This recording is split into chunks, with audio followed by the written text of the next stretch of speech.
Well, it's official. 2 terms, 2 scoops, 2-0 versus women, and 2 genders is back on the menu. It's been a pretty wild last couple of days. I'm back after my stream was unceremoniously destroyed by Fox News the other night. But I did win the appeal, as I thought I would. They were just being pretty lame.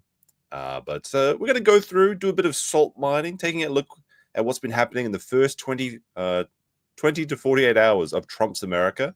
I think it's pretty good. Like, I'm enjoying it quite a lot. Some people are very upset, and we're going to take a look at favorite from last time. Salari, YouTube's Saddest Beggar. He's back, and he's got a video that's called Is the World Beyond Saving? There's a lot of tiers in there that we might analyze. There's a lot of fun, especially with this thing.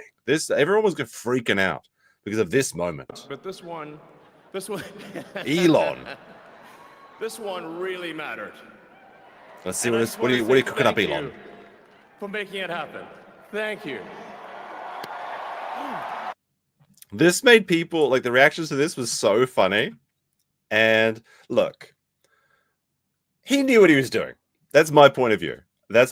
Like, he knew exactly what reaction this would get. And I don't think that he did this as a dog whistle, or he was actually trying to be unironically a Nazi. I knew he did this because he had plausible deniability, saying that he had he was just saying from the heart, but he also knew it would make people go crazy and get a lot of free publicity. So I absolutely believe he knew what he was doing, but it's just a joke, and it's okay to just do a bit of a joke. I've even done this myself a couple times as a joke. Doesn't mean I'm a Nazi, but some of the reactions have been pretty funny. And there was a couple ones. Let me see. Where this one was pretty good, actually. Elon posted this saying, the legacy media is now pure propaganda. You are the media now. Now, there's been some other pretty funny things. If you're following the Elon Musk being a fake gamer situation, his account, his Path of Exile account, was logged in during the inauguration, and he actually he had to come out fully and just admit that he was paying for boosts. But it's still pretty funny. There was a chat before the stream started, but it doesn't show up in my thing. Let me see if I can just find that real quick. It was Kuroya the Destroyer with a $2 says, "Get the trebuchets ready, boys." Yes, everyone's got to go back. Are you guys feeling it? Are you feeling Trump's America? Man, there was one really big surprise for me today, and that was, let me see where I've got it. So Donald J. Trump says, "I just called the mother of Ross William Albright." Now, this is also known as Dread Pirate Roberts. He was the creator of Silk Road, which was an early, like, kind of Amazon that used Bitcoin and cryptocurrencies, and primarily people just use it to buy drugs. I actually know a guy that spent 10 Bitcoin buying weed, and obviously that would be worth like upwards of $1 million now, which is very funny to know that he smoked away his future. But yes, he says, the mother of Ross William Albright, to let her know that in honor of her and the libertarian movement, which supported me strongly, it was my pleasure to have just signed a full and unconditional pardon of her son, Ross. The scum that worked to convict him were some of the same lunatics who are involved in the modern-day weaponization of government against me. He was given 2 life sentences plus 40 years. Ridiculous. So Dread Pirate Roberts is out. Pardon the boss man. He needs to pardon the boss man. He really does. I think I've been following a lot of the stuff that's been going on recently, and it'd be very funny if Destiny, it actually gets federal crimes brought against him, and he has to beg Trump for a pardon. That'd also be very funny. But I'm very happy. I'm very happy about this, unironically. Now, the FBI did seize the Bitcoins that he had on his laptop, so those are gone, and they probably use them for buying drugs for themselves. Who can say? But that was a fun one. But this was another interesting one. Trump just revoked Executive Order 11-24-6, signed by President LBJ, Lyndon B. Johnson, in 1965, which established government affirmative action. That one's pretty crazy. And it's actually the end of DEI. It's DOA now, dead on arrival. You can actually see this post. Oh, hold on a second. Let me just get this up for you. Memorandum. Pursuant to the authority under U.S. section blah, blah, blah, blah, Office of the President is providing a full initial guidance for agencies regarding the President's executive order entitled Ending Radical and Wasteful Government DEI Programs and Preferencing and Initial Rescissions of Harmful Executive Orders and Actions, which repeals Executive Order 14035, Diversity, Equity, Inclusion, and Accessibility in the Federal Workforce. Steps to close agency DEIA offices in light of the above executive order should take prompt actions regarding these offices and agencies subunits, focusing exclusively on DEIA initiatives and programs. Specifically, agency heads should take the following steps. No later than 5 p.m. on Wednesday, January 22nd, send an agency-wide notice to employees informing them of the closure and asking employees if they know of any effort to disguise these programs by using coded or imprecise language and a template agency-wide notice attached in Appendix 1. Send a notification to all employees of DEI officers that they are being placed on paid administrative leave effective immediately, and these agencies take steps to close and end DEI initiatives, offices, and programs. Take down all outward-facing media, websites, social media, etc. of the officers. And I think there was one page of this, right? Also, yes, there was. Withdraw any final or pending documents, directives, orders, materials, and equity plans issued by the agency in response to now repealed executive order. Cancelled any DEI-related training and terminate any DEIA-related contractors. Suffer. Exactly. Suffer. Oh my goodness. The blowback has been, not the blowback, but the salt mines have been great. It's been so much fun the last couple of days. No later than 12 p.m. on Thursday, report all OPM on all steps to taken to implementation of this memorandum. And there's a list of everything and some other stuff. But basically, it's over. They've axed it. It's gone. Good riddance to bad rubbish. Delicious. There's like so many fun little things we've got. I don't know if this one's true. I read this, but I haven't actually verified this one. It says the Pentagon has fired and suspended everyone who is responsible for Ukraine and helping us. There is a complete reboot in the U.S. Department of Defense. That will be a new format of relations with Ukraine. It's all a bit alarming, says Ukrainian journalist Bochkala. We'll see if that one's true or not later on. But I think we're going to first go through. Actually, you know what? We'll play this one first. We'll play this one, the Bishop. Bishop calls on mercy on Trump. Have mercy on migrants and the LGBTQ plus peoples. Look, I don't see why LGBTQ plus peoples need any special protections. They should have human rights. If that's enough for them, maybe they should try being human. All right, let's see. Let me make one Let's be careful final to get plea, copyright struck on this one. Mr. President. Millions have put their trust in you. And as you told the nation yesterday, you have felt the providential hand of a loving God. In the name of our God, I ask you to have mercy upon the people in our country who are scared now. Oh my God. They're scared. They're scared. Don't you see they're crying? Shouldn't we just get rid of all the laws? Are gay, lesbian, and transgender children in... Did she call them transgingers? I think she said call them transgingers. Let me see that. Hold on a sec. There are gay, lesbian, and transgender children in... She said transgingers. Did you hear that? Democratic, Republican, and independent families. They look so bored. They're like, why are you wasting our time with this? And the people. Like, why do they actually, like, they literally believe they're going to get rounded up and sent to camps or something. Like, all that's happening is now they don't get special treatment. Now they just have to deal with life like the rest of us. Like, holy shit. Oh my goodness, they're going to round us up and throw us in the Trump camps. That's like their fantasy, I think. It's ridiculous.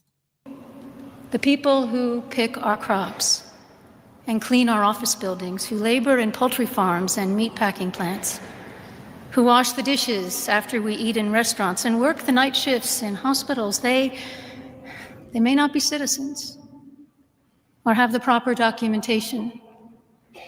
And they got to But go the vast back. majority of immigrants are not criminals. See, like,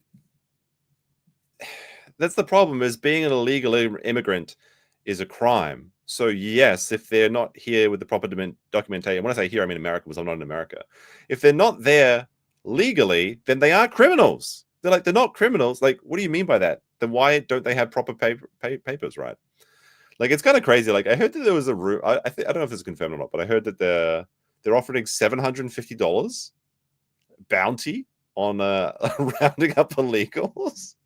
So I guess if you're looking for a job now, you could just go around rounding up all the people at like Home Depot or something.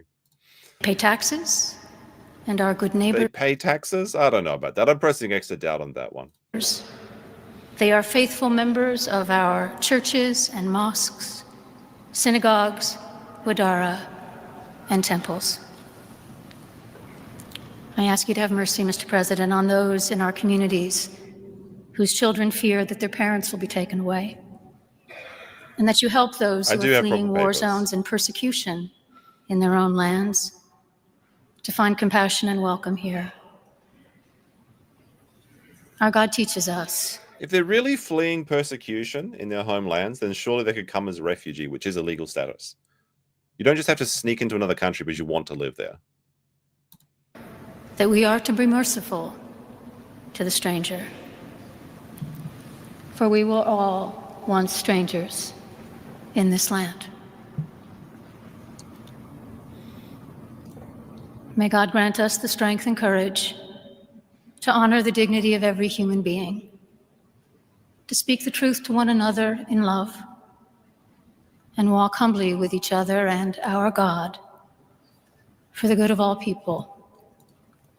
people in this nation and the world. I bet they cut it off there because there was no applause. Like, no one had any reaction to that. Actually, maybe they was. I don't know. But they look at their faces, just like, why is this woman wasting our time? It's like every face in this picture looks upset. It's kind of amazing. Oh, dear, dear, dear. Hey, look, there's JD's wife. I've never seen it before. Base Shaman with the 2 says, no, don't take away my help. The shaman's free now, right? Like, he can go. He said he was going to go buy guns to celebrate now that he's been pardoned by Trump. Very funny. Very funny. All right, let's actually get into this first article. Trump makes 2 genders and anti-DEI policy official. US President Trump issued executive orders shortly after he was sworn in to change the US government's policies on gender and diversity, following through on promises he made on the campaign trail. It's kind of crazy, like, how much he did on the first day and like how competent he looked. Like, he was signing executive orders while answering questions. And I think he was also throwing jabs at Joe at the same time. Like, it was kind of something pretty incredible to see, even though I wasn't able to stream it. It was very sad. But I did jump on Sean, Potentially Criminals stream, and we had fun, and I had a lot to drink. It was great. He rolled back orders from the Biden administration that the Trump White House called unpopular, inflammatory, illegal, radical practices, even within every agency and office of the federal government. 2 of the orders he revoked included a Biden directive aimed at preventing discrimination based on gender identity and sexual orientation. Trump also signed an order designating 2 genders only, male and female, and declaring that they cannot be changed. Here's the thing that I don't really ever get with these things is people that's, you know, I think you can live however you want, if provided it's not hurting someone else. If you want to, like, if you say you're a woman, then by your own ideology, you are a woman, right? Why do you need to change yourself in any way, shape, or form? It's like, well, I need to make my outside reflect my inside imagination. That doesn't make sense to me. I'm sorry. If you're a woman, you're a woman. You don't need to change it.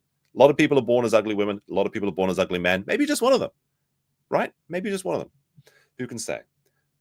As of today, it will henceforth be the official policy of the United States government that there'll be only 2 genders, male and female, Trump said during his inaugural address earlier on Monday. Trump made wider promises about what conservatives decry as woke culture, gender and diversity, equality and inclusion, DEI programs. Another directive that he revoked has been designed to address racial equity and support for underserved communities.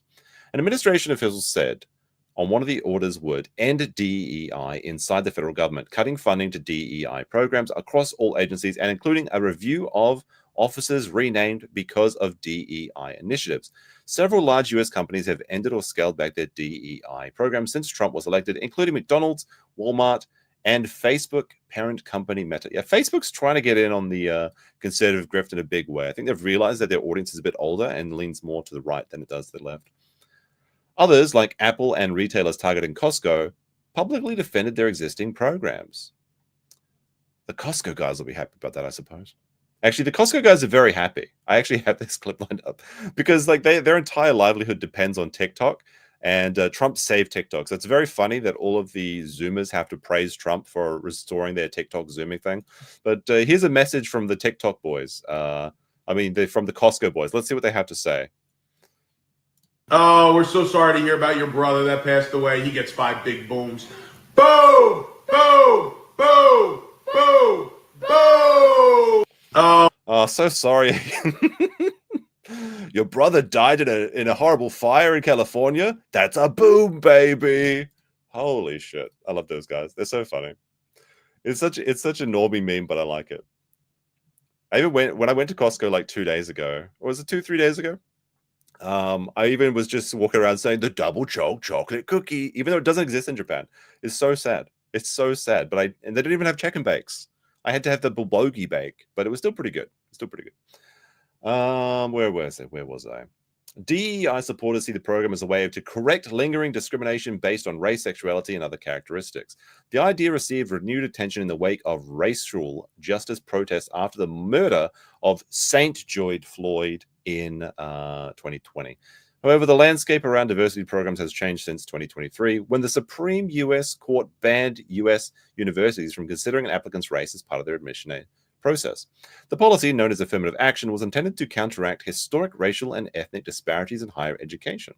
The really sad thing about the DEI initiatives and racial equality initiatives was that Asians got really poorly punished for that. If you're an Asian dude, you had like basically zero chance. If you're going up against, if it was like between you and like an Indian woman or a black guy, you may as well just like start flipping burgers, because they're never going to accept you unless you're like so high tiered up like you have like some sort of scholarship, or like they're literally the first person in the tests. It was really unfair for those Asian boys. Honestly, they were the silent victim of that whole program. Trump's return to power coincided with growing criticism of the right and religious conservatives of the expansion of transgender rights in the US. Trump espoused the traditional view of gender throughout the 2024 campaign, and he and his allies attacked Democrats for supporting transgender rights. Project 47, the official policy platform for the Trump campaign, promised to cut federal funding for racial gender ideology, as well as inappropriate racial, sexual, or political content on our children. Very based, very cool. He has criticized policies that allow transgender athletes, school-age players, college athletes, and professionals to play on teams that align with their gender identity, arguing that this could harm women's sports programs. Of course it can. Of course it can, because men and women are very different.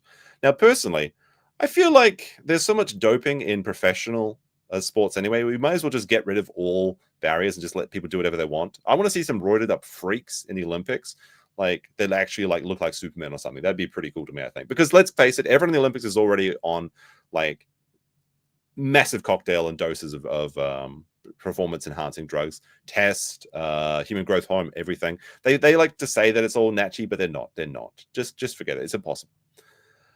Trump and his fellow Republicans also called for banning certain kinds of medical treatments for transgender minors. Very cool, actually. Because like if you're too young to make a decision about doing something serious like voting or having sex or joining the military, how come you can just decide to completely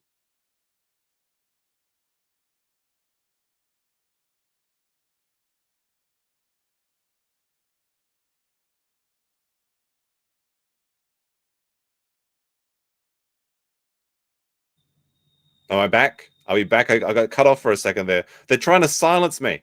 They're trying to silence me. I'm not mute. I'm not mute. The people, they're trying to shut down my radical ideas. We're so back. Yeah, the DEI squad got me, but I'm fighting. I'm fighting. One of Trump's most notable political advertisements declared his opponent, Kamala Harris, was for they, them, while President Trump is for you. That's a pretty clever slogan, actually. The order, declaring only 2 official genders, could have wide-ranging implications. Some US and global health experts have said that singling out individuals based on gender identity or expression can be harmful to physical and mental well-being. The World Health Organization warns that, well, it doesn't matter what the World Health Organization wants, because Trump pulled that out as well. Rigid gender norms also negatively affect people with diverse gender identities, who often face violence, stigma, and discrimination as a result, including in healthcare settings. On Monday, Trump signed a different executive order aimed at withdrawing the US from the WHO. Suffer WHO? Sick. What are you talking about? Oh, dear. All right. Let me see what we have next. Let's go back into this one. This one goes more into the detail about the DE programs, maybe, but get rid of this one. Okay. There's some noisy things going outside my house today. We'll try and cut this up with a few funny things, right? This was in the Elon section. I missed it, but the leftists are going crazy, but the memes are pretty good. This one's a little bit spicy, so be warned, but this one's a lot of fun. Might have to mute it, though. I'm not sure. We'll see. The music maybe is okay.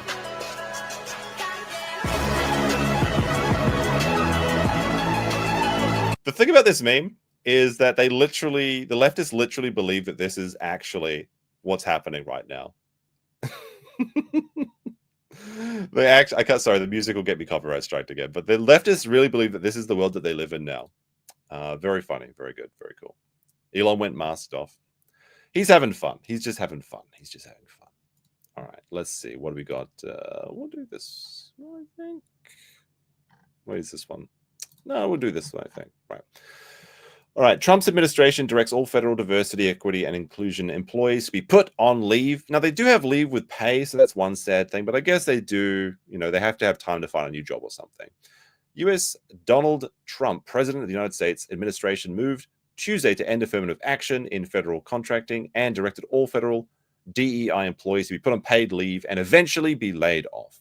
So at least they get to, they weren't really doing anything at work. So now they're just not doing anything at home. So I guess this is a bit of a W, but eventually they'll be laid off. So there is some hope on the horizon there.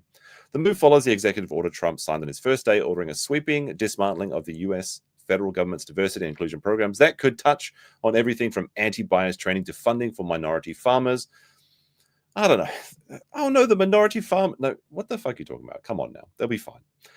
And homeowners. Trump called the programs discrimination and insisted on restoring strict merit-based hiring. Yes, that's what we want. That's what we want in society is merit-based farming. And the people that come to want to immigrate into the country of America, the ones that are really good, they're not just going to keep out foreigners. That's not what's going to happen. No, it's just you have to be the best of the best. Right? You don't, or if there's a labor shortage, I guess they could bring them there. But that's what you want. You want the best and the brightest coming to your country. If they want to be a part of it, what is the offer for them? And what is the offer for you? That's what they need to consider. And if the US isn't getting anything out of it, then why should they be giving away this free charity to people, to freeloaders, essentially? The executive order on affirmative action revokes an order issued by US President Lyndon B. Johnson. And everyone remembers his favorite quote, but I won't say it right now. We're not that far into Trump's term that I can say that word straight out, but we're getting there.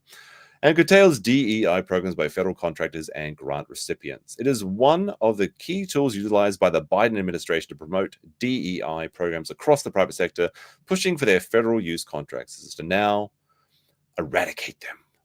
The Office of Personnel Management in Tuesday memo directed agencies to place DEI officers staffers on paid leave by Wednesday, 5 p.m. and take down all public DEI-focused web pages by the same deadline. Several federal departments had removed the pages even before the memorandum. So they're self-deporting themselves. That's amazing. That's amazing. Why not develop their own people? You can do that, but sometimes people don't want to do it. And let's be frank. The world shouldn't just be locked off entirely. There is cross pollination, and it's good for countries, but not in the way that diversity is our strength. That means we bring in all of the poorest and most worthless people. That doesn't mean what it is. But having smart people, intelligent people, competent people from other countries come into your country is a good thing. It is a good thing. And a lot of America's history is based on that, actually. Operation Paperclip, for example. There you go. Let's see. Agencies must also cancel any related training programs to end any related contracts, and federal workers are being asked to report to Trump's Office of Personnel Management if they suspect any DEI-related programs that have been renamed to obfuscate the purpose within 10 days or face adverse consequences. By Thursday, federal agencies are directed to compile a list. Oh no, he's getting a list. He's making a list. He's checking it twice. Of federal DEI officers and workers as of the election day. By next Friday, they are expected to develop a plan to execute Order 66 a reduction in force action against those federal workers. The memo was first reported by CBS News. I think this just came out like a couple hours ago, right? Like 6-7 hours ago. Like this is actually kind of fresh news, actually. The move comes after Monday's executive order accused former U.S. President Joe Biden of forcing discrimination programs into virtually all aspects of federal government through diversity, equity, and inclusion programs known as DEI. The step is first salvo in aggressive campaigns to upend DEI efforts nationwide, including leveraging the U.S. Justice Department and other agencies to investigate private companies pursuing training and hiring practices that conservative critics consider discriminatory against non-minority groups such as white men. Aggressive campaign. The executive order picks up when Trump's first administration left off. One of Trump's final acts during the first term was an executive order banning federal agency contractors and recipients of federal funding from conducting anti-bias training that addressed concepts like systemic racism. Biden promptly rescinded that order in his first day in office and issued a pair of executive orders, now rescinded, outlining a plan to promote DEI throughout the federal government. While many changes may take months or even years to implement, Trump's new anti-DEI agenda is more aggressive than the first and comes amid more animal terrain in the corporate world.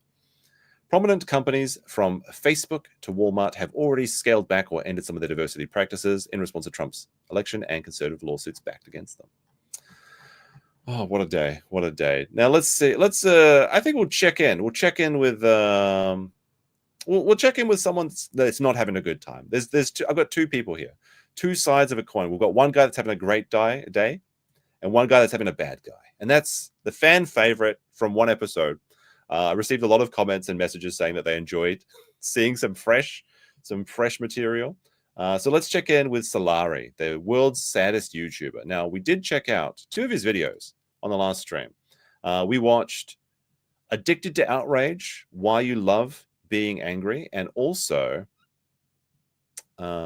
This Job Sucks, Being a YouTuber is Hell Unless You're Huge. So let's check in with Salari. Last time he was having a pretty bad time and he was begging people to subscribe to his Patreon, and also that if you unsubscribe from his Patreon, you are committing financial abuse against him. Let's see if he's got anything better to say now. Do you ever have that moment when you wake up and you're not worried about anything, where for a brief moment after you open your eyes, your mind is free of any troubles, as though your memories have been erased and things have been reset? When I've been through some dark times... So, like, I wake up like that most days. And most people wake up like that most days, and then they go on with their lives and get their shit done. This guy lays in bed until 4 o'clock in the afternoon, putting sad music on his whining. So he's not having a good time. He's having a pretty bad time, chat. We have to have some sympathy for him. How sad is he? You're going to find out. You're going to find out today. Times I've relished that moment. No financial issues, no family problems, no impending threats, and no stress. It's a blissful few seconds, but it never lasts very long because this man is only happy for like 4 seconds a day. The second he wakes up, he's happy for a few seconds, then he remembers what his life's actually like. And this is a UK guy that moved to the US, and he's going to spend a lot of time complaining about the US in this video. It's a lot of fun. It's a lot of fun. Oh my goodness. Oh my goodness. He just wants to be forever asleep. He doesn't want to be dead. He just wants to be in total oblivion forever, not thinking about any of his life actions or consequences. the gears in your head start turning quickly enough to remind you of reality. You remember that things are a bit of a mess, both for you and everyone else. Some of it you can do something about, some of it is completely out of your control, and that lack of control can be infuriating. It's enough to make a person stay under the covers and fall back asleep just so you can forget again. I'll take a quiet life, a handshake of carbon monoxide. I remember when I moved to... That's a bit dark. But like this, remember this guy is living in poverty state because he can't make enough money being a YouTuber. He has PTSD from some mysterious thing. Perhaps people unsubscribe from his Patreon. So he refuses to put the fry in the bag. So he wakes up, remembers he's a poor pathetic YouTuber, and he gets back under the covers while everyone else is going out there and getting fucking things finished, getting job done, taking care of business. Max Mirror joined as a member. Thank you very much, Max Mirror. I do have a new link up on the community tab for anyone that joined as a member. You get access to the Discord. Thank you very much, Max Mirror. Good to see you again. Let's continue. But I'll go back a sec. I'll take a quiet life, a handshake of carbon monoxide. I remember when I moved to the US back in 2016, the same year that Trump got elected president. Okay, so why don't you go back? If you don't like living in the US, and you don't like Trump, why don't you go back to the UK? I and almost everyone else thought that it wouldn't be possible for him to become president. No, not everyone else. Approximately 50% of people believed he could make it. After months of following the election cycle and learning more and more about this clown of a man, the thought of someone like Trump reaching... So the man that can't even get $300 a month from his YouTube career and cries and puts trigger warnings for ideation, he thinks that Trump is a clown. The amount of self-reporting and the amount of oblivious takes that are in this video is kind of astounding. One of the highest offices in the world just seemed It should absurd. be me. Surely the American people won't fall for this, right? Surely they know enough not to drink his snake oil and smile while they gulp it down. Well, it turns out we all got a bit too complacent because on election night, the results kept coming in, and it's happened again. Imagine that. The more we learned, the bleaker it felt. At one point, it became clear that all the pundits were wrong, and statisticians like Nate Silver were a bunch of frauds. My wife and I... Yep. Basically, every political commentator is a fraud. It's like, how could this happen? I thought everyone was agreeing with me. I don't understand how something like this could happen. Oh my goodness. The moment when everyone had to wake up and realize that the world wasn't the way they saw it was amazing. Amazing. I started to feel despair well in the pits of our Suffer. stomachs because the future was now uncertain. An unexpected cultural shift had happened, and even though there were warning signs it was going to happen, we told ourselves that it wouldn't. Like many other people, we were in a bubble, and we didn't see the needle creeping closer and closer. He is in a bubble. He's a bit of a bubble boy. He lives in I'm pretty sure his wife supports his lazy habits, and that's why he's able to do this. The fact that he have a wife at all is kind of astounding to me. But who could say? Sporkmaster 64 with a 10 Hong Kong dollar says, recording this screed from his bed is high art, by the way. When do you see what happens next? There's some fun stuff coming up. Pudding with £2 says, happy global leftist Berg Out week, everyone. It's great. I'm having a great week. With the assistance of anxiety medication. Wait, what? Go back. Roll back that tape. Roll back that tape. Closer and closer. Okay. That night, with the assistance of anxiety medication, I fell asleep. And oh no, the person I don't like was elected. I need anxiety medication just to sleep so that I can have those few fleeting seconds where I wake up in the morning and forget about my life, and then everything's okay for a fraction of a moment. Holy shit. Maybe you should stop taking the meds, put the fries in the bag, go to the gym, and figure it out. I woke up that morning greeted by that beautiful but fleeting blissful ignorance. And I'll never forget how, when it dissolved, I remembered what happened the night before, and my need to avoid reality was so strong. I thought to myself, last night was a dream, right? 8 years later, Americans got to do this all over again. But during those years, I think people have come to expect the worst. Oscar Wilde once... No, I don't see this point. It kind of frustrates me that people think the world is the shittest it's ever been. Totally don't agree. And at least 50% of people are very happy with this week, okay? It's very polarizing, 50-50. But no, everyone doesn't think it's shit. In fact, a lot of people think it's about to get a lot better. Said that there are only two tragedies in life. One is not getting what you want, and the other is getting it. With all due respect to Mr. Wilde, rest in peace, I think he might have been off the mark then. But I can't blame him, since he didn't live during a time where your racist neighbor, Kevin, was capable of shaping national policies with a single Facebook post. It was hard to... Oh no, who this Kevin guy? Is Kevin banging his wife, do you think?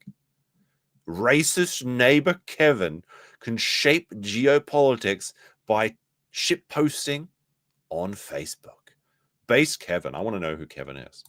To feel any hope during this past US election, even from the start.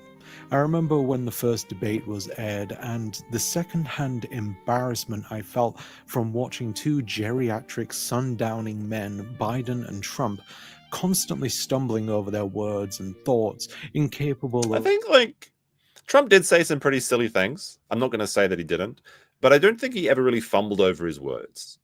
There was one geriatric individual that was fumbling over their words, and they was just thinking about where's their next ice cream bowl coming from. Those are a lot of fun. Not as much fun as the Trump versus Hillary debates, of course, but they are pretty entertaining. Following through with any question, rambling on like your grandpa at a holiday dinner, telling us all how they're going to use their smarts to make the world a better place for everyone. This is a joke. Also, Trump's been in power for like 48 hours, and it's actually very impressive what he's able to accomplish on the first day. Now, will he be able to keep up this level of energy for the next 4 years? Well, that remains to be seen. Holding out hope that it does, but I think that we had like a pretty big peak on the first day. It'll probably get a bit more average as we go along, but hopefully there's some more surprises coming up this week as well. Right? Like, these two should be in bed right now, but here they are telling millions of Americans that... The man that's in bed, he's like, I don't get it. These old guys should be in bed like me. How low energy is this guy? Like, it's actually kind of interesting just how much energy Trump does have for being so out of shape. And for his age as well, because he is quite old. I'm not going to pretend he isn't. Maybe it's his diet of like McDonald's and Diet Coke. Maybe that's the answer. Maybe that's just the answer, is just to be busy and drink a lot of Diet Coke for that sweet, sweet aspartame. Maybe it's like actually the secret sauce or something. George Ross Studio with a 5 says, is this the same dude who's complaining that subs are unsubbing from his channel? Yes, it is. Yes, it is. It's the same guy who claims that if you unsubscribe from him, it's abuse. If you unsubscribe from his Patreon, it's financial abuse. Salari's back on the menu, boys. They deserve their vote. And when they could string together a coherent sentence, all it really amounted to was, I'm not as bad as the other guy. People didn't That's not true, though. Now, there are a lot of political races that you have where it's just like the lesser of two evils. But in many ways, and I think that Trump's actually shown that he is delivering what he promised so far, at least. Now, the first term, I was a little bit disappointed for a lot of it because it was he was taking the bit of the soft bat in the first term around. I thought that he was going to wait until the second term, which he seems to have been, to do all the hard hitting stuff. So I'm happy to see what's happening now. But I'll admit, I was a little bit disappointed in the first term. But no, it wasn't the lesser of two evils. It's one person that seems to be delivering on what they had, and the other person that would have just been more of the same. Also, Aiken with a 2 says drugs, dollars, tattoos. He could be Ricada. Well, he doesn't have any money though. This guy. He's just got all he's got is Ambien and stay in bed until 4 o'clock. To be reminded of that, though, American elections have always been about voting for the lesser of two evils. Not true. No one can truly be like. Was it? Oh shit! I forgot the name. What was it like? There was like the president that you guys know what I'm talking about. It was like the entire map was red. Was that Roosevelt? Or was it? I mean, my history's not good, but someone will correct me in chat almost immediately, so I'm just going to steal their answer. But no, there have been times, many times, in fact. Reagan, thank you, sorry. Where people didn't just vote for the lesser evil, they voted in force for who they thought was the best party. And in Trump's case, in this one, he won all the swing states. Dumb Kiwi, you got me. Well, I'm not a Kiwi though. I'm from Australia. Enthusiastic about exercising their right to vote when all they're really doing is trying to mitigate damage, like using a sheet of paper to slow down a speeding bullet. It was bad. Truly bad. And I don't blame anyone for thinking that we were doomed if these two were our only options. Both of them are so old that they won't live long enough to see the long-term effect of their policies. It's like someone cranking up the TV volume too loud and then leaving the room and taking the remote with them. This is such a lazy analogy. It's kind of like, I think there's a lot of self-reporting about this guy's edit, like his video. Okay, I like his video. There you go. That's the least I can do. It's like throwing pennies to a homeless man. Oh my goodness. His analogy is, it's like somebody taking the remote out of the living room. What? So you just have to get off the couch and go get it? Oh wow, how terrible. That sounds really strenuous. Oh my gosh. There was Troy with a $3 Shibi super sticker. Thank you very much. Much appreciated. And Twitch Studio says, where's he holding the microphone tucked in? He's got it on the thing. This is one of the pet peeves of mine as well, is when people use a lavalier mic, instead of like attaching it to their shirt, they like hold it close. It's like a vibe, I guess people do. They're like, hey guys, this is me, and like I've got my lav mic and I'm just holding it really close to my mouth. I don't like it when people do that. Use your microphones correctly. They're a lav mic for a reason, wankers. But it's kind of like a little bit of a silly thing for me to complain about. The mic is in his ass. It sounds like it.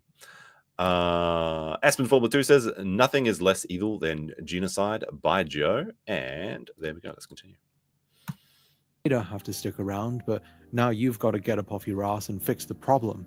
Biden dropped out after his own party reminded him that he's 82 years old. I assume he forgot.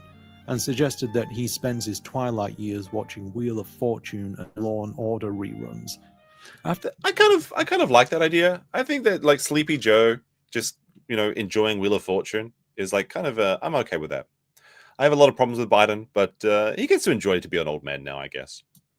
After he stepped down, the Democrats chose Kamala Harris as his replacement. She may have been the current vice president, so to many, she might have been the most obvious choice. But in a country full of racists and sexists, it's safe to say that many Americans weren't enamored with the idea of voting for a woman of color. That's not why people did not vote for Kamala because she was a woman and a person of color. They didn't vote for her because she stood for nothing except not being Trump. The reason they picked her is that because she had name brand recognition. They thought that their voter base was too stupid to vote for another person. So they had to put the one person whose name was attached to Joe in some way, shape, or form. And it's just such a cope when the people say this, like, oh, people didn't vote for her because she was a woman of color. It's like, well, why should a woman of color be the president? Shouldn't it be a woman of excellence, a woman that has succeeded in something apart from licking pole? She didn't do anything. She had no policies except, I'm not Trump. Watch out, he's going to take away abortion. He hasn't done it yet, and I would be shocked if he does. I guess, I would be very, very surprised if he made abortion illegal. I mean, he's had 2 wives and has sex with porn stars. You think that man's going to make abortion illegal? I don't think so. True Studio says, watching Law and Order reruns like E. Jean Carroll made her millions. Not exactly sure what there's a reference to, but thank you. Okay, maybe that wasn't the only reason the Democrats lost, but it's safe to say that it contributed to it. No, for 4 years, don't think so. They coasted on the premise of them being the lesser evil, and in a time where people need more radical changes, they didn't do enough to remind people why they were worth your vote. I'll admit that That's true, I though. have more privileges. All they said is, don't you want to abort as many babies as you can? That's basically exactly their campaign after Kamala was the front runner. Than most people, given that I'm a white. All right, I'm going to go back. I want to listen to his. That's a very, very uncharitable pause. Oh well.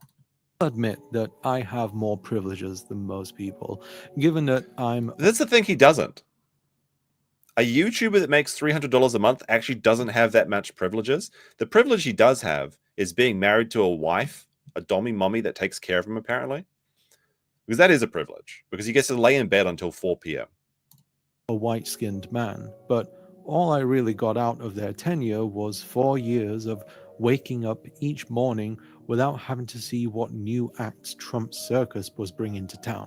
It was nice to have a break, but eventually you have to return to reality, and in this case, the reality is that a country like America deserves a leader like Trump, because he represents all of the country's worst virtues. Liberal figures in politics on the news like to claim that America is better You than get what you fucking deserve, America. I think America is pretty, like, as a majority of people, like literally a majority, because he did win by the majority, the popular vote, and shit, what is it called? The electoral college. Yeah, America is very happy with what they've got there so far, and slightly less than 50% are very unhappy, but they're going to be fine once they start being able to pay for gas again and the groceries start going down in price. At least I hope so. Twitter Studio says her grape claims were literally the storyline of a 90s Law and Order episode, not her memoirs. Oh, I see. Thank you very much. And 200, Tiny Gray says for £2, abortions for some, many flags for other. Oh yes, that's the Kang and Kodos running for president from The Simpsons, right? That's a great episode. Abortions for some, tiny American flags for the others. Yay! Very good. Getting in the sneaky Simpsons reference in there. this, but they're wrong. Trump is America, a greedy, self-absorbed, self-righteous loudmouth who loves to tell everyone that they're the best and can only get ahead by stepping on the feet of others. A thug in an expensive tuxedo that will happily shoot at your feet to make you dance for their amusement. A criminal one in a country that's happy to send criminals to their death. So, okay, like, let's be honest. There are some crimes that do deserve death. Now, I believe in the death penalty in principle, but in practice, not so much, because you can never really be unless it's like incredibly incriminating evidence. I don't think there should be the death penalty because mistakes happen. DNA evidence has been absolved a lot of people in the past. But in theory, like things like murder, rape, everything like that, yeah, that deserves the death penalty, in my opinion. Like, why should these people suck out hundreds of thousands of dollars from taxpayers so they can be kept alive in a box for a long time? It doesn't make any sense to me. Now, the problem is that the government can't necessarily be trusted to find these people accurately. That's my issue with the death penalty. Not the principle of it, just the execution of it, I would say, if it's a bit of a pun there. here we go again. Here we go again, Another boys. 4 years of hell being funneled directly into your newsfeed every morning. Another 4 years. Just turn off your PC and go outside, bro. Being tunneled into your newsfeed. The newsfeed algorithms, the people like this, they're the people that love that content the most. This guy who talks about how he hates seeing political stuff in his newsfeed is exactly the kind of person that interacts with it and gets a big boost in the algorithm and gets paid and pays these companies with these ad dollars, right? This person, if you just stop looking at the news if you don't like it. You can't change it, especially since you're a UK guy in America that can't even vote. Like, what are you doing? Years of savoring those brief, wonderful waking moments before reality hits and hoping that things don't get worse. We all get another stay in the "this is fine" room, watching the flames climb up the walls, hoping that someone will knock on the door and give you a fully charged fire extinguisher. My world's on fire. How about yours? I don't really like it. No. Now I'm getting bored. One word comes to mind when I think of man that lies in bed all day is bored and making smash mouth references. Very good, very clever, so smart. This futility. Now, I'm a permanent resident here, not a citizen, so I don't get to vote, even though I live here. Stupid, I know, but why should you be able to vote? And immigrants can vote. You're a permanent resident. Why don't you become a citizen? You know what I bet? I bet his wife is actually is the American. That's why he's there, and he's just living rent-free in his wife's house, not supplying anything, because he spends all of his money on weed and antidepressants. Just get your citizenship, bro. Then you can vote. That's how it works in America. Whatever. As Emma Goldman once said, if voting changed anything, then they'd make it illegal. I try not to be so cynical myself, but she may have a point when it comes to American elections. Voting is supposed to be one of the most powerful tools the public has to make positive change, and this is basically true. Your voice may be tiny in the context of an election, but it has more sway than something like a tweet, unless it's Kevin. Votes don't feel like enough anymore, though. Too much. Wait, so he's saying that you can't change the world with voting, but you can change it if you're like a racist asshole on Facebook or something. So Kevin can change the world. He can't change the world because he's decided to remain a permanent resident rather than becoming a citizen. Okay. needs to be done, and by waiting 4 years to hopefully be heard doesn't really cut it when there's so much at stake. You never know what will come next, how things will change for the worst, and you're not even sure who to trust anymore. The future teaches us to be alone, the present to be afraid and cold. Things need to be... What kind of way to live is this? What did he say? The future teaches us, the present teaches us to be cold and alone, and the future teaches us to be scared. What? Like, oh, listen, that's some dark pill stuff there. What's going on, buddy? The future teaches us to be alone. The future teaches us to be alone. The present to be afraid and cold. The present to be cold and alone. This is some black pill shit. Like, what the fuck's going on here? Holy shit. I'm like, I don't know, like when I see like this, someone like this so pathetic, I'm getting energy. I'm like maybe he's got no energy because I'm sapping all of it because I'm having a bit of a fun here. Holy shit. If you wanna say that, like say that shit, then you deserve what you get. If you believe that the present teaches you to be lonely, then you deserve to be alone. Oh my God. Tourist Studio says $5. So he wrote a script, pointed his cam at the pillow, got into bed, and clutched his mic, and then hit record. Yes. Wait until you see him get out of bed, and he's wearing a big red suit. It's gonna get brighter, maybe. We'll see. Things need to be done now. Wait, I gotta address this in the chat. It was one other person. Yes, Bob Tube knows what it's about. Holding a lapel mic. Embarrassing. Just use it. Use the lapel. Of women, people of color, trans people, and the poor are at risk. There you go. I remember my life. They don't have the luxury of waiting. Time is for the privileged few who don't have to worry too much about what tomorrow will bring. How long would you want to wait when you're stuck in a room with a ticking time bomb? Just go back to bed and cover your head with a pillow. When a bomb... What kind of attitude is that? You've got a ticking time bomb. Just stick your head in the sand and forget about it, and maybe things will work out. No, go do something about it, you retard. What the fuck? Ticks in your bedroom, but it can't be heard. Does it really exist? Yes. The popularity of politically charged content has become a useful tool for bringing attention to a variety of social issues. It's found its way into millions of people's feeds as digestible TikTok bites, 280-character-long snippets, hearty YouTube video essayists, and lengthy live streams hosted... All right, here's the thing. People criticize short content and things like tweets, like 265 characters or whatever. If you can't convey your idea in a succinct, short tweet, maybe your idea is not worth that much anyway. By people who seem to have a wealth of knowledge on global politics. It makes sense though. Traditional news outlets have become an inefficient, inconvenient method of receiving information, unless you're retired and have all the time in the world to hear it from the mouth of a news anchor. School and work can be exhausting, so... How would he know? He doesn't have a job. Bite-sized information is convenient for the person on the go. Do what you need to do, let the algorithm decide for you, and just absorb. I'm not criticizing you for this though, and I'd be a hypocrite if I said that I wasn't part of this cycle. Being informed is important. It's part of a healthy diet when consumed in moderation, but poisonous when you overindulge. I think it's all my great fault. that online content has helped so many people understand what needs to be fixed, but given the state of things, I also think it's instilled a sense of powerlessness in us, something that feels all the more potent when information is served without a side of solutions. You get to hear about the problems, but No, you take in information and then you come up with a solution yourself. He literally wants to be hand-fed. And lying in bed does make you more exhausted. Like, lying in bed is actually exhausting. Like, if you over-relaxation and not getting exercise makes you more lazy. It's very true. Like, yeah, it feels like shit when you get out of bed and you have to go to the gym, but, like, the next day, you feel better. You have more energy. He's just in this permanent cycle where he looks at his analytics, looks at his Patreon, feels like he's not making enough money, complains, lies in bed, waits till his wife brings him food and money because he's like a house cat. But at least house cats can provide some joy to their owners. What does this guy provide? Except for joy to me. And that's because I'm making fun of him.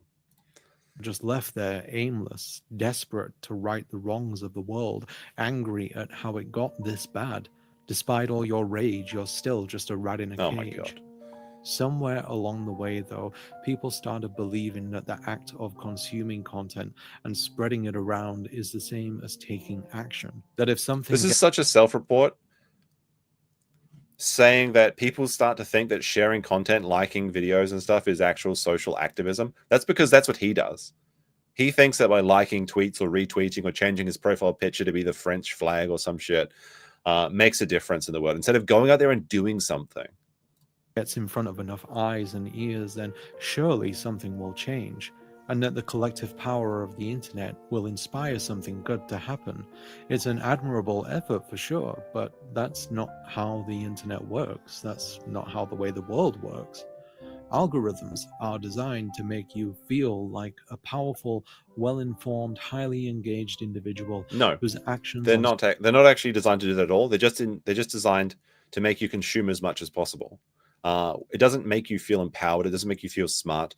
If you're going to watch 8 hours of cat videos, if they're served to you, then it's going to serve you 8 hours of cat videos. He likes to think that because he thinks that he's a smart and well-informed person because he spent a little bit of time watching YouTube shorts or TikTok reels or whatever before he went back to gooning and waiting for his wife to bring him food. So he doesn't even have to leave his bed. He won't even get off the couch to pick up the remote. You think he's going to go out there and make changes in the world? No, of course not. Two Studio with another two. Big support today from Two Studio. It says James Cameron shot this, by the way. Yeah, I love it how it's got like the sad violin music and he's color shifted it to be blue. Like he read like somewhere like he was watching the Matrix reviews or something. It's like, did you know that every shot where he's in the Matrix, it's got a green and blue cast because that makes you feel slightly sickly. And then every time you're in the real world, there's like a red cast because that's like the warm and comforting. Like he's trying really hard. He's trying really hard here to put effort into his low effort video. Social media amount to something great. You say or share something that's important, it gets seen by a bunch of people, maybe someone important, and suddenly Save me, Daddy Hassan. Hassan, why aren't you watching my tweets and making me one of your elite team? I need money. Help me, BreadTube Sphere. you feel like it's worth it. They're seeing what needs to be seen, and someone out there with more clout and power will finally do something. Have you noticed like, this guy's always just complaining to like the higher authority on YouTube? He's like, oh, if only Contrabytes would watch my videos, it should be me. If only Hassan would watch my videos and like my tweets, it could be me. It's so unfair. Why can't I be one of the big YouTubers? Like this guy's entire personality is wrapped up in being an important YouTuber. That's why he refuses to go get a job, even though he's literally living in poverty wages. Here's where that pesky cynicism kicks And in. he doesn't even do a lot of work, by the way. He releases like one video a month. No, or reality, whatever you want to call it. It's not action, it's words within an echo chamber being bounced around and parroted by other people who care. Yep, the echo chamber is Social real. media makes you feel powerful because it surrounds you with people who are willing to offer you power and want power in return. What's said there rarely escapes the walls of the echo chamber, but with enough light. This guy's like, he's realizing in real time that his entire sphere is just being curated to make him feel like he's safe in his own little world. And he's completely surrounded by people with the same opinion of him. That's why he thinks that the world is ending, that everyone hates the state of the things that is going on. He's never been confronted with someone else's opinion or a different political point of view. And reposts, it's easy to be convinced that what's been said has been heard across the world, and the odds of things changing suddenly climbs drastically. A pleasant lie, like a pat on a child's head from a parent who's proud of them just for trying to draw a horse. Did you draw that yourself? Let's put that on the fridge. I promise. Wait, go back. I want to see this. I want to see his drawing. Did you draw that yourself? Let's put that on the fridge. Look at this. By Salari, age 50, 54? What? 54 and a half? Embarrassing. Like, come on, even if you're trying to do like a shitty horse, at least do a better job than this. I promise you, I'm trying to not be cynical here, just realistic. I know it doesn't feel very good. I don't like it either, and I should probably just go back to bed. No! No, you should get out of bed and get some shit done. Also, you shouldn't have released, like, you had, like, it's one thing to fuck up on a live stream, Because, things happen when you're doing things live. You don't say things correctly. Maybe you get spell words wrong. You call someone kibs or something like that happens, right? But if you're getting a premeditated, pre-recorded video, you can make any story you want. This is what he chose. This is what he thought was the best that he could do. He thought that those song lyrics were so clever. Dave with a £5 says, proper food, sleep, and exercise does wonder for your well-being. Leading by example is what actually changes people's mind, not social media posts. Very true. Hold on a second. That reminds me of something. Let me see if I can find this.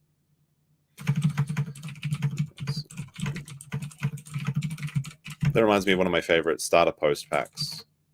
I think I should be able to find this. Yeah, here it is. It's on Reddit, so you'll have to forgive me for it, but it is what it is.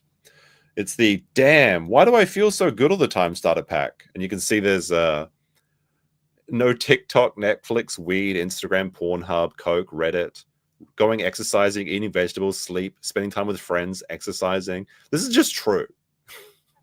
Like, I know it's just the reality, right? If you look after yourself, then you feel better. It's not rocket surgery, but for some reason, this is so hard for some people to understand. How'd I get here? Actually, come to think of it, we find ourselves thinking that a lot these days. I don't know. I don't actually think that very often. Like, how did I end up here? That's because I haven't led a life of regret. Did we get here? I'm sure it's a question people have been asking for hundreds, if not thousands of years now. Everything always seems to get worse, and we somehow never see it coming. No, that's not true. Now, yeah, there are some problems with modern world, particularly it's very difficult for young people to find advancement in careers at the moment. Housing prices are very high, of course, but living now is basically the best time to live in the entirety of human history. Give or take 20 years, of course, something like that. Like, imagine being born during the Vietnam War, and you have to think about being drafted and fighting in a country and dying for a cause you don't believe in. Now, this guy didn't have to do that, of course, because he's not an American. Neither am I, by the way.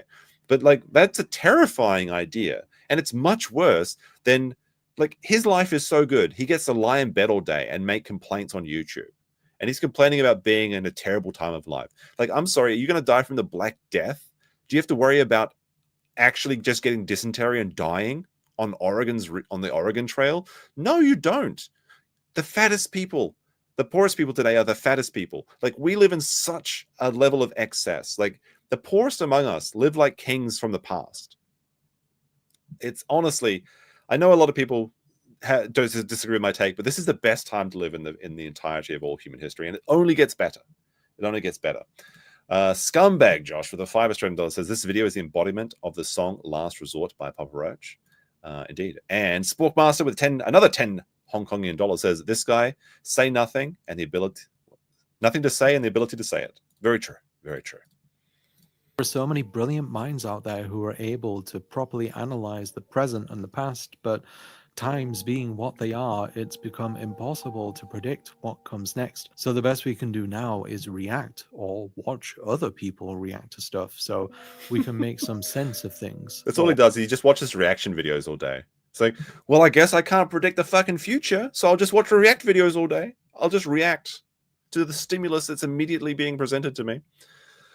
Little Virtuoso says, this, the type of dude to let a high school breakup affect him still to this day, possibly. Maybe that's why he left the UK. Like, if America's so bad, why doesn't he just go back to merry old England? Or perhaps even borrow someone's opinions to pass off as your own in an online argument. You know the type. The person who pays for Discord Nitro just so they can make use of the increased character limit. Holy shit. Discord Nitro, boys. Getting catch strays. That's what I assume that this guy is self-projecting here a lot. He sounds like a kind of guy that spends all day on Discord. Who suspiciously sounds like a number of notable online pundits when they talk. I don't want to undermine people's efforts to stay informed by paying attention to what people have to stay online, but as time has gone by, I've started to develop less faith in internet discourse. Earlier on, I felt like it was a... No! What do you mean? What do you mean my podcast isn't the Greek philosophy dome of today? Like, what do you mean? What do you mean no one's listening to my ideas? I don't know. What do you mean everything I did was worthless? Oh, how could it be? No one's listening to me online. How terrible. vehicle for positive change, and in some ways it is, at least on an individual level. But when an algorithm herds you Oh, the into a algorithm. group of Scary like-minded algorithm. people who are all attempting to belong peacefully with each other and not rock the boat with a dissenting opinion, I don't think anything can really be achieved other than a consensus. And even then, that often So gravitates. don't use Reddit. Don't use Reddit. Perhaps go outside your sphere of influence and talk to people you disagree with. This is the problem, though, because this guy is like, he's complaining that everyone around him is curated by the algorithm so that he's surrounded in an echo chamber. But he's the exact kind of guy that would ban or block someone that he disagrees with because he doesn't want to see their opinion on his timeline. He probably actively curates his own sphere so that he doesn't have to listen to opposing opinions. And he complains that, like, why are we all the same person? It's a design of your own making. Congratulations, you set yourself up. You played yourself, boy.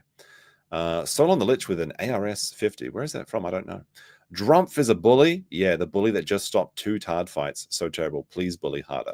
Like, unironically, like, you kind of want a bully as a leader. Like, you do, because if it's a choice between like having a weak individual and a strong person, even if the strong person is perhaps not fair at all times, it's probably better to have the bully than the person being bullied as a leader. That's like would you rather have Trump? Would you rather have Trudeau? Basically, is what I'm saying. It's around figures who facilitate these discussions. Online discourse has become like a rocking chair. It gives you something to do, but it doesn't get you anywhere. I've spoken about this in the past, but it also doesn't help when a personality's only goal is to get people pissed off about something until the next thing comes along. People know there's a million reasons to be angry, but they're always looking for a target, even if that target has no meaningful bearing on them personally or even the lives of others. This format is fueled more often than not by reacting to content like an article or a video that a person with Oh, an like this. audience. I mean, I'm doing that right now, right? I'm reacting to his content. I think what he's specifically talking about is an example from his own sphere, because in the bread tube sphere or the leftist sphere, they're constantly going around reacting to things that they think is unacceptable and trying to form like cancel bans essentially, or block bans or report bans. And I think it seems like he's actually realizing what he's accomplished now, and it's like he's kind of saying it towards the audience, but I think he's realizing it, at least on a subconscious level. He's finally understanding what he's actually been doing with his life, and it's a waste of time.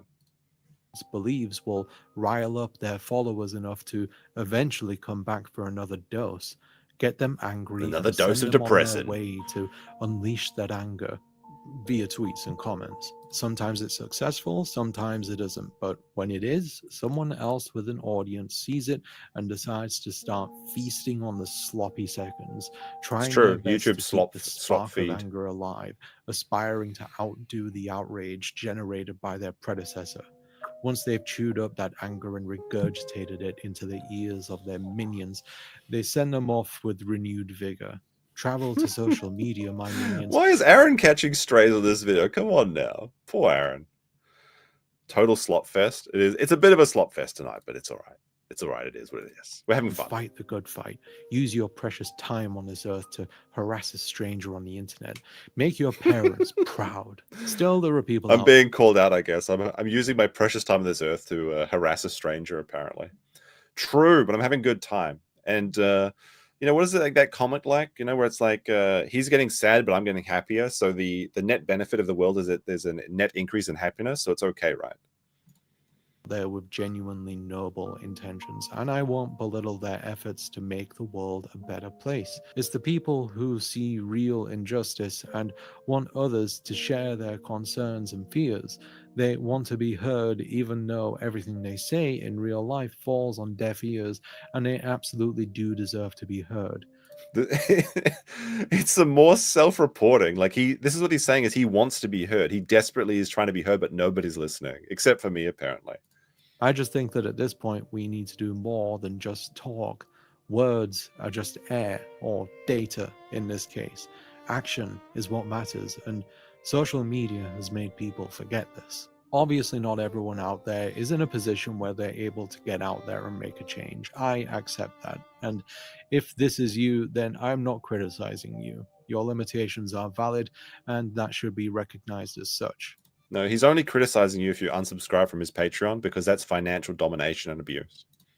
I think we have to accept that content won't save the world or change enough minds for it to make a difference, especially when it can only be true. Wait a minute, you mean this Mr. Beast video isn't going to change the world? No, I've been lied to. Oh dear, how sad, how sad. Although Mr. Beast actually does change the world in his own way, but a guy like this doesn't. That's what's really sad for him. Heard within echo chambers. There's a time for talk and there's a time for action, and we are way past the time for talk now. But just look at all this garbage in the world. How am I supposed to clean that up? How can I possibly fix injustice, climate change, hunger, poverty, genocide, human rights violations, and all the other things which require effort from multiple governments around the world to fix? Oh, you just do the best that you can in your own life and your own community, and that's enough to make change in the world. You don't have to try and tackle all these giant, insurmountable things. You just live a good life, you set a good example, and try and, pay it forward to your community. That's how you make change in the world. It's slow, and it's steady, and it's boring, but it's the way that it happens, and that's the best thing you can do. And you feel great doing it. It takes a while, but it pays back in dividends. Or you can just stay in bed, exactly. Well, you can't. I mean, you can vote, sure, but chances Wait, did he just say you that- can't? It's like, well, how do you... Like, I just told you can. Just by being a good person and trying to pay it forward to your community. But he's like, no, you just can't. You can't do anything. Well, you may as well just give up then. I guess we just solved it, right? We're going to listen to that again. Did he actually just say you can't make any change in the world? Ridiculous. Like, he's criticizing Trump quite a bit, but, like, there's an example right there of someone that's making an immense amount of change in the world. And he started off as just a guy, right? Everyone starts off like shitting in their diapers. You're not going to fix these things. You're not going to with a fix vote, anything. And you're not going to fix it with a post online, regardless of how many people see it. By the way, I'm not saying you shouldn't vote. By the way, you absolutely should. I'm going to In go the back. world, content All right, here we go. won't Wanna go save back. the world or change enough minds for it to make a difference, especially when it can only be truly heard within echo chambers. There's a time for talk and there's a time for action, and Okay. we are way past the time for talk now. But just look at Is he all this advocating for violence? The time for talk has ended. What do you mean by that, Salari? What do you mean the time for talk has ended? I mean, I guess he's never heard of the phrase "the pen is mightier than the sword," but we'll see. What is this? What is this weird symbol? What the hell is this? It's like I'm looking at an unknown from Pokemon or something. Can someone tell me what this denomination is? For 15s, whatever these squiggles are, the left learned nothing from this election, and they will lose again in 2028. I love every moment of Trump's America thus far.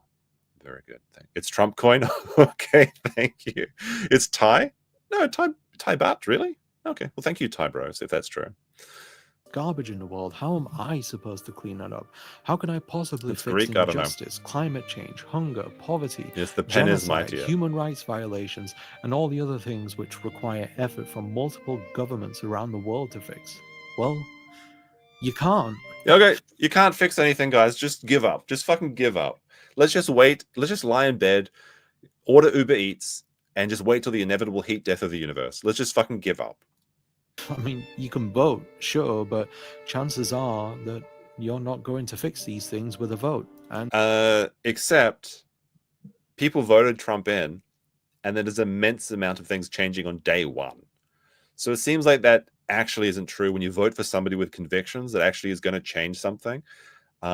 Seems like just all of the previous Democratic candidates and a lot of the Republican candidates were just not doing anything. And now there's someone that's actually doing something, and that's what makes you so mad. So mad that you have to stay in bed all day. you're not going to fix it with a post online, regardless of how many people see Unless it. you're Kevin, right? By the way, I'm not saying you shouldn't vote, by the way, you absolutely should. But if we're being realistic, then voting is a very long-term solution to these issues. Okay, look. Yeah, sure. Voting does take a long time. Now, I hate this scene transition, but there's a few little details here I want you to see. So he goes from the scene. I'll say something nice about him as well. You know, I feel like I should do that. It's like the compliment sandwich, right? So he's in bed. Is a First, very long-term let's solution see. to these issues. Okay, look. What I All right, so his clothes change. Continuity errors. Don't like that, bro. You should have been wearing this red suit all along. This seal is pretty cool though. It's like it looks like Yuki from the Kaiyukan. Have you guys seen this seal before? Yuki? Yuki. That's actually my local aquarium. But it's this very, very poachy. It's so adorable. It's so adorable. I mean, I guess this type of seal can exist in other places, but it's so adorable, this type of seal. And there's like lots of cute videos of her, and they poke her nose in, and like it comes out. And it's so funny. Let me see if I can find this one. It's so good. Where's the nose punching? Not punching, but poking in one. This seal is so adorable. This is it. This is it, I think.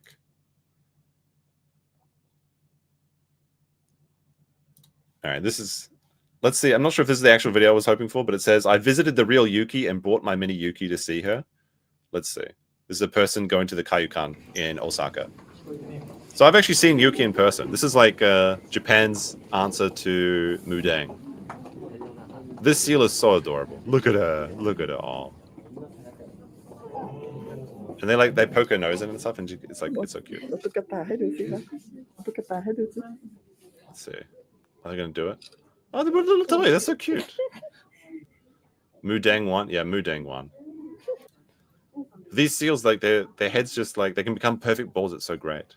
Japan's answer to Harambe. No, say it ain't so. Say it ain't so. But anyway, sorry, I'm getting distracted by this seal. But that's my seal of approval. All right, where were we? Back to Salari. All right, so he's just going to bed, but there's a detail here I want you to see. First of all, look at his clock over here. Now, I know that this is small, but I'll read it out for you, and we can enhance it if we really need to, but it's 3:52 p.m. I assume p.m. I don't think he's filming at a.m.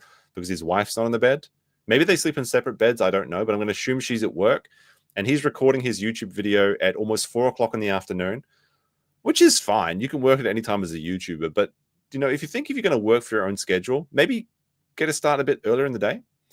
Pirate Skeleton, which is with $5. I was going to make a pirate software joke, but I decided not to. This dude hasn't realized yet that voting for the status quo maintains the status quo. Very true, very true. All right, let's remember the time frame though. I think is that so there's about 10 minutes left of this video. You, me, and everyone else who's able to do and should do is take action and make things better for other people, even if it's just. Oh, it did this. Did you notice that he did like a color shift as well? It started off that like blue color, and now he's trying to shift it more towards orange, but it just comes out sickly green.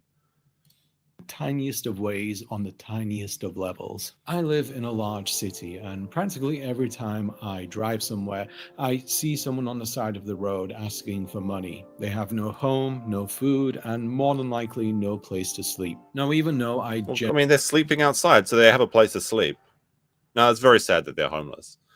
All right, let's continue. Generally pay for everything with my card. I always keep physical money in my wallet for the sole purpose of giving it to people who need it.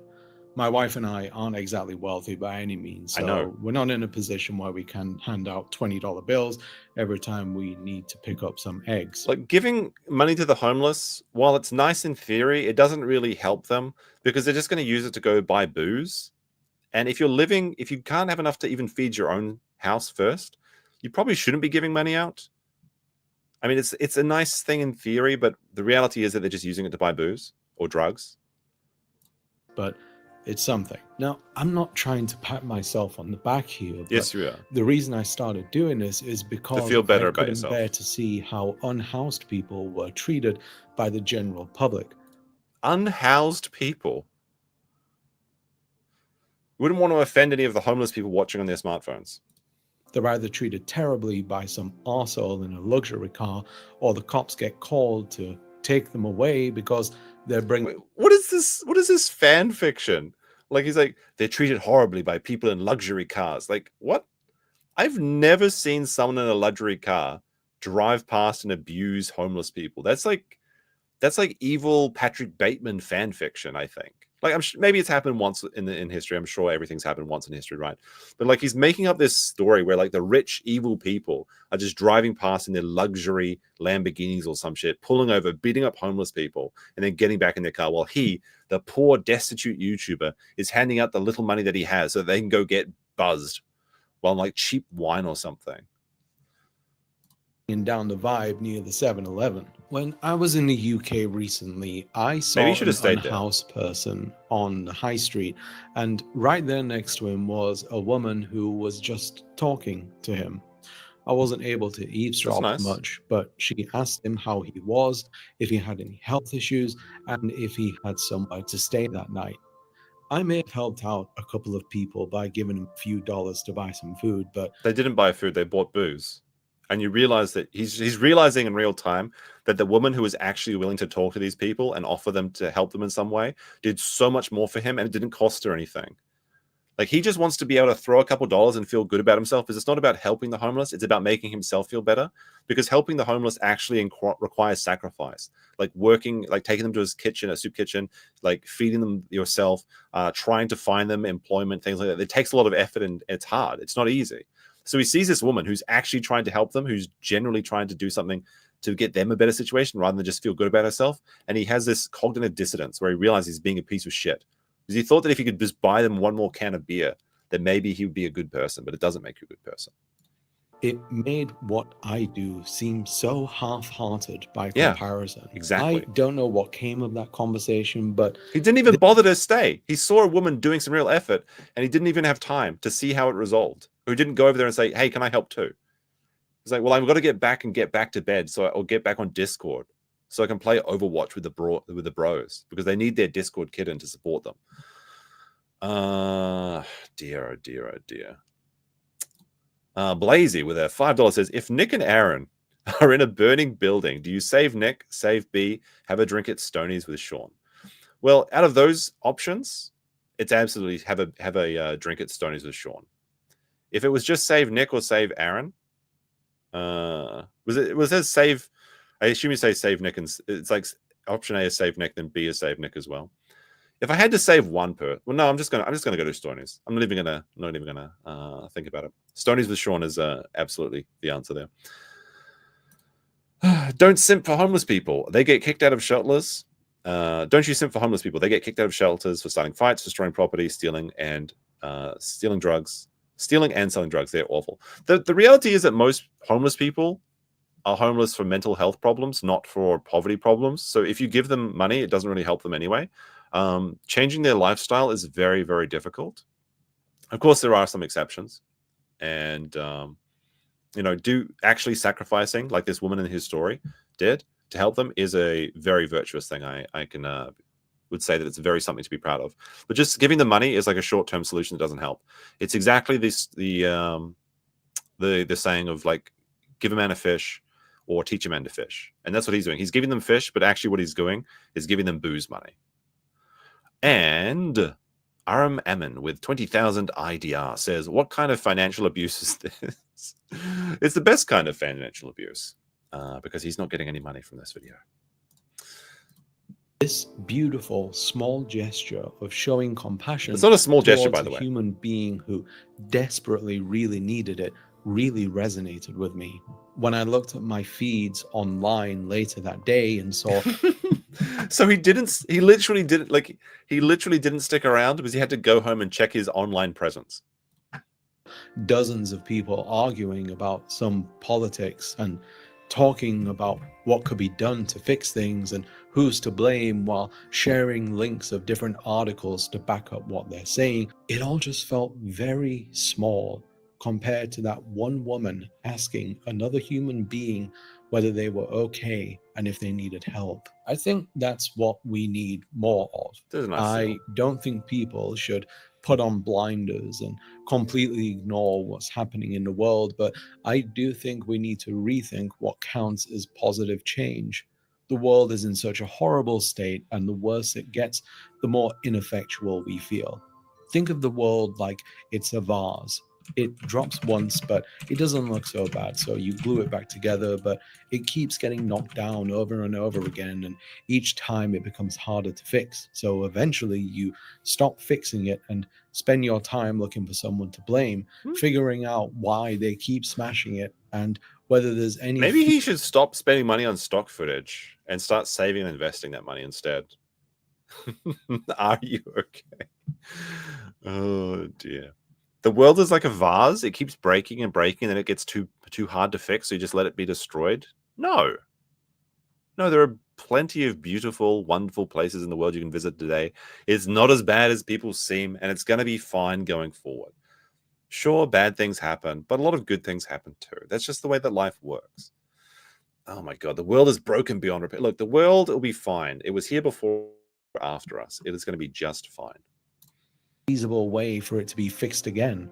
Words are air. They won't fix the vase. So the first step to making things better for other people and ourselves is Getting a job. accepting that we as regular people are limited in what we But he's not a regular person. Like, this is ridiculous. He's not a regular person. He's living a life of fantasy where he thinks he's an important intellectual YouTuber, the Aristotle of his time or something, but he's not. He's living basically rent-free in his wife's house while he wastes time all day on Discord, trying to think of funny things to say while he's in his bed because of his depression maxing or something. He's not living a regular person's, like, he doesn't just get up and go to a job if you want to know what it is to be a regular person. Holy shit. do. And we should accept that posting online about how things are going wrong and how they can be fixed is largely a placebo if we want to help and make some truly positive, meaningful... It's not like, talking about how the world can be changed or your political opinions isn't a placebo. It's just something you can enjoy doing. And it does actually change the political landscape. Because politics is just talking. And it kind of starts from like those dinner room conversations or chats with your friend, and it expands out into the community, and then it boils up to the surface where it actually becomes the policies. It doesn't matter if it's not a placebo. It's just something you can enjoy doing, but it does actually have very real consequences, provided you have good ideas that people listen to. I mean, if nobody listens to you and you're just screaming into the void and blaming the algorithm, then I guess you can think that it's a waste of time, but sure. changes, then that means taking action. Help people in need, even if that's good advice, though. Do help people in need. Go the extra mile and look up organizations that help those. You know what's funny here? Is he's got some stock footage of volunteers. Why doesn't he use some footage of himself volunteering? Oh, wait, that's right, because he hasn't done any volunteering, because that would be a waste of his precious time. Those in need, like food banks and those in need of shelter. Research charities and donate to the ones in need of like just show a picture of himself in a soup kitchen. He doesn't have a single picture of himself helping somebody else. Better download the stock footage. He's spending more on stock footage than he's spending on helping the homeless. I guarantee you that much. Help. Lend a stranger your ear when they're looking sad. Do something to make someone you love happy. Ask people if they need help. Try to get your loved ones involved in volunteering. Lend striking... Why don't you volunteer? And then you'd have some pictures you could show. Workers. Don't just make up stories about giving a homeless guy a couple of dollars. Because he literally said he can't afford to give a homeless man $20. So we know it's like less than $10 basically. And most likely it's a couple of coins. This is loose change. This is pennies. It's like, here you go, buddy. Don't spend it all at once. Support, just anything that can make a tangible difference. This stock footage is just so funny. It's funny for a few reasons, but mostly because he has no pictures of himself helping people. But I just love this, like, thank you, donation, clothing, donation, and you've got your ethically diverse couple here. Amazing. In another human being's life when they really need it. We like to look at our countries and their people and conclude that they're full of evil. All right, so his clock has now progressed to 4:13. Are we going to make it, chat? Do you think we're going to make it to the number? Evil, vindictive people who only care about themselves. But also he's giving away how many takes he's taking by having the clock in the corner, which is very funny. And are so desperate to prosper that they'll willingly ruin the lives of innocent people to achieve those goals. I won't deny that those people do exist, not in massive numbers like many are led to believe, but they're around and they might even be living next door to you. If these people are intent on ruining the world, then it's up to us to make it. People you don't like are trying to destroy the world and ruin it. If your political party doesn't win, they're going to try and destroy the world. better in some way, to show compassion towards fellow human beings who feel as though they've been abandoned and neglected, to demonstrate to those few who are happy to let evil win that they're wrong, not just with your words, but with your actions. It's not just the opponent party. It's not just the opposite party. It's the evil party. It's literally, if your party doesn't win, it's evil. Okay, buddy. I get why you feel like giving up. The times we're living in are absolutely exhausting, No. and I've grown tired of hearing and talking about selfish, power-hungry monsters that are hell-bent on making everything worse under the guise of fixing things. They say, I mean, Trump just fixed genders. Now there's only 2 of them, male and female. I'm pretty happy with that result. they'll fix the vase, but all they do is toss the shards into the trash and start punishing people for a crime they're innocent of. Then they'll tell their supporters that now all the bad people are gone. Oh, we're up to 4:15, chat. Are we going to make it?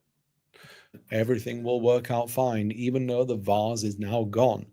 I'm really running with this vase analogy. I think that deep He's so down, proud about that. you're also tired of all the talking and you want something to be There's done. a lot of self-reports Would in I this. like drastic change? Absolutely. I have to accept that it's not going to happen anytime soon, though. And even the biggest names on YouTube, Twitter, TikTok, or elsewhere are completely incapable of making meaningful changes to the world at large. Save me, Destiny. Save me, Hassan. You've got to change the world for me. I can't do anything because I didn't register to vote. I didn't become a citizen. I just stayed a permanent residence because my wife's allowed me to. Holy shit.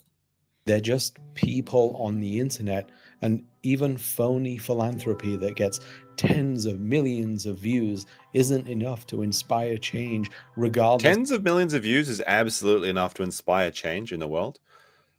Like, a lot of these elections are won by... Oh, this is kind of funny. Hold on a second. Oh, never mind. A lot of these elections are won by 1 or 2%. The memes, the funny jokes, the small things absolutely add up. Make no mistake.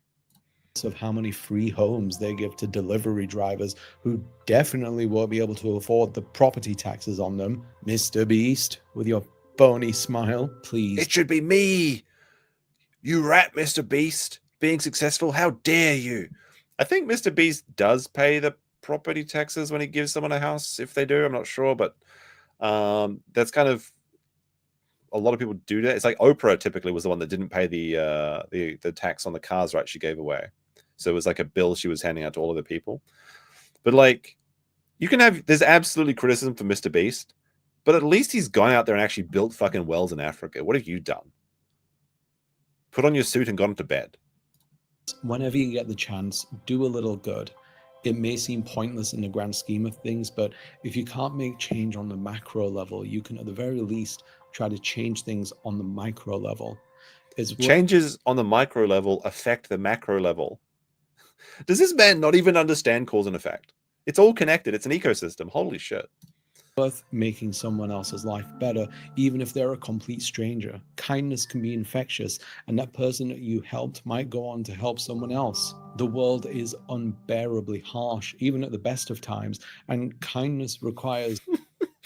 The world is unbearably harsh, even at the best of times. That is fucking bleak. Holy shit. Maybe he should stay in bed, because he's not prepared for the kitchen at this rate.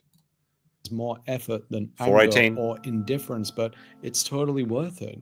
Things will get better in time. History has taught us that society as a whole veers towards more progressive ideals in the long run. It's hard to be patient while the world is falling apart, but it's still worth helping those in need in the meantime. If we're being real, like really real, then things will start improving once the boomers start dying off. Whoa, I don't feel great buddy. saying that, but there is truth to it. They're the most active. Why did you just die, boomers? Oh my gosh. He's just going to lie in bed until the boomers die. But newsflash, when the boomers die, you're going to be old enough to be the new boomer. Okay? And then the young generation is going to be waiting for you to die.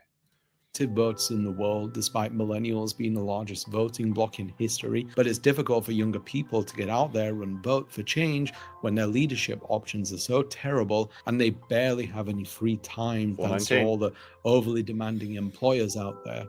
Not all boomers are bad, but Yeah, a some I lot of assume are them good people. really pine for the good old days a bit too much, and politicians love to sell that to them. But he's criticizing the boomers for talking about the good old days, but he's literally said that we're living in the worst time in history. So then he's also pining for the good old days. He thinks that the world is getting worse and worse every day. Pirate Skeleton with another 5. Thank you very much. Biggs, why can't I highlight this chat? It's not coming up for me. Oh, there we go. I call this reverse projection. I believe in being good, therefore my opponents must believe in being evil, as opposed to just disagreeing. Very true. Very true. No disrespect to your parents or grandparents, but once they're out of the equation, we might actually be able to get some stuff done. And to the boomers. Wait. We did it, chat. Wait, hold on. I'm going to break out the crime lab. Oh, shit. What did I do there? Wrong one. Here we go. We did. Yes. Enhance the bottom sector. Sector 12. 420. Let's fucking go. Smoke weed every day. We did it, chat. What does his cup say? Let's see. What does this say? My depression is a kitten. What? I think it says depression is a kitten. I don't know what this says. Oh no, depression is a bitch. I thought this was a kitten. Depression is a bitch. Do you something? Do I? I thought it said. I thought it said, "Do you KMS?" But I don't think it says that. I'm not exactly sure what this says. Someone maybe translate this for me. So am I. But depression is a bitch, but so am I. Okay, thank you, chat. You probably have an advantage reading that because of the zoomed out. You can see it more. I'm just too zoomed in. But we made it to 420, which means he's been in bed recording this last 10-minute segment for over 30 minutes. But also he made the meme number. So there you go.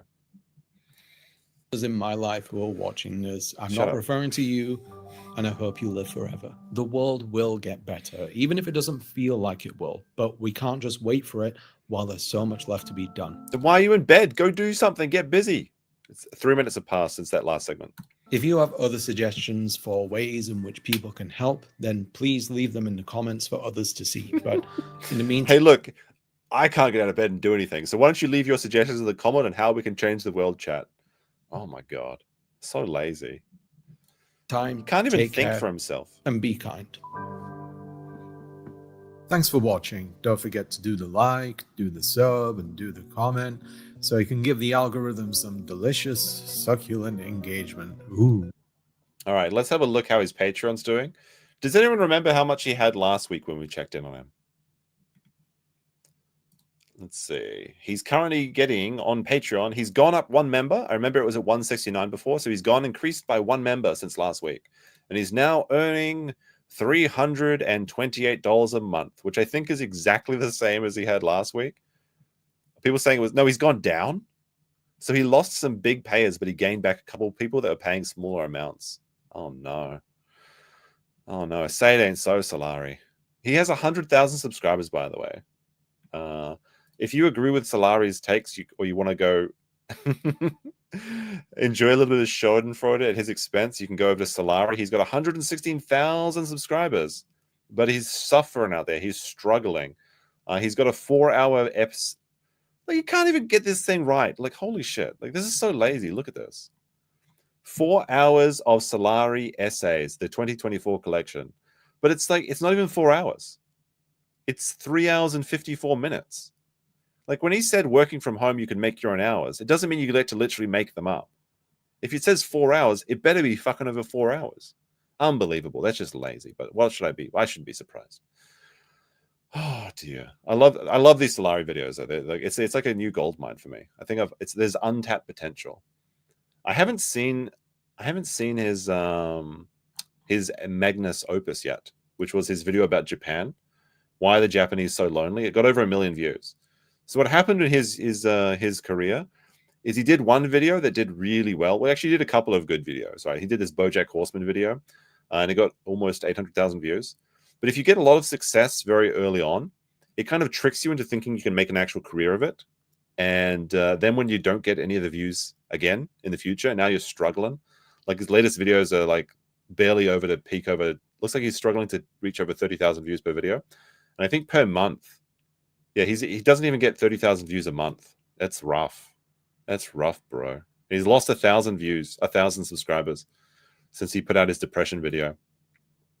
So I think what happened is he got tricked by YouTube, but he got like one video with 1 million views. He's like, well, I'm going to get 1 million views every video. And now he's here. Now he's here. I wonder if there's any interesting comments. Let's see. How can someone this pathetic exist? Get out of bed and get a job. Unbelievably based comment by Mr. Moshi. The Viking Bear, yes. Go home, Britbong. Hey, wait, this is you guys, right? This is probably people from my chat going over there. The idea of saving the world is such a Christian idea. We can fix a lot of problems, but to do so quickly, some of these will require more organization and different methods. Okay. This comment just says made. Yes, he needs some Canadian healthcare. Oh shit! I tried to zoom in with my scroll wheel. He needs some Canadian healthcare stat. Oh dear, dear, dear.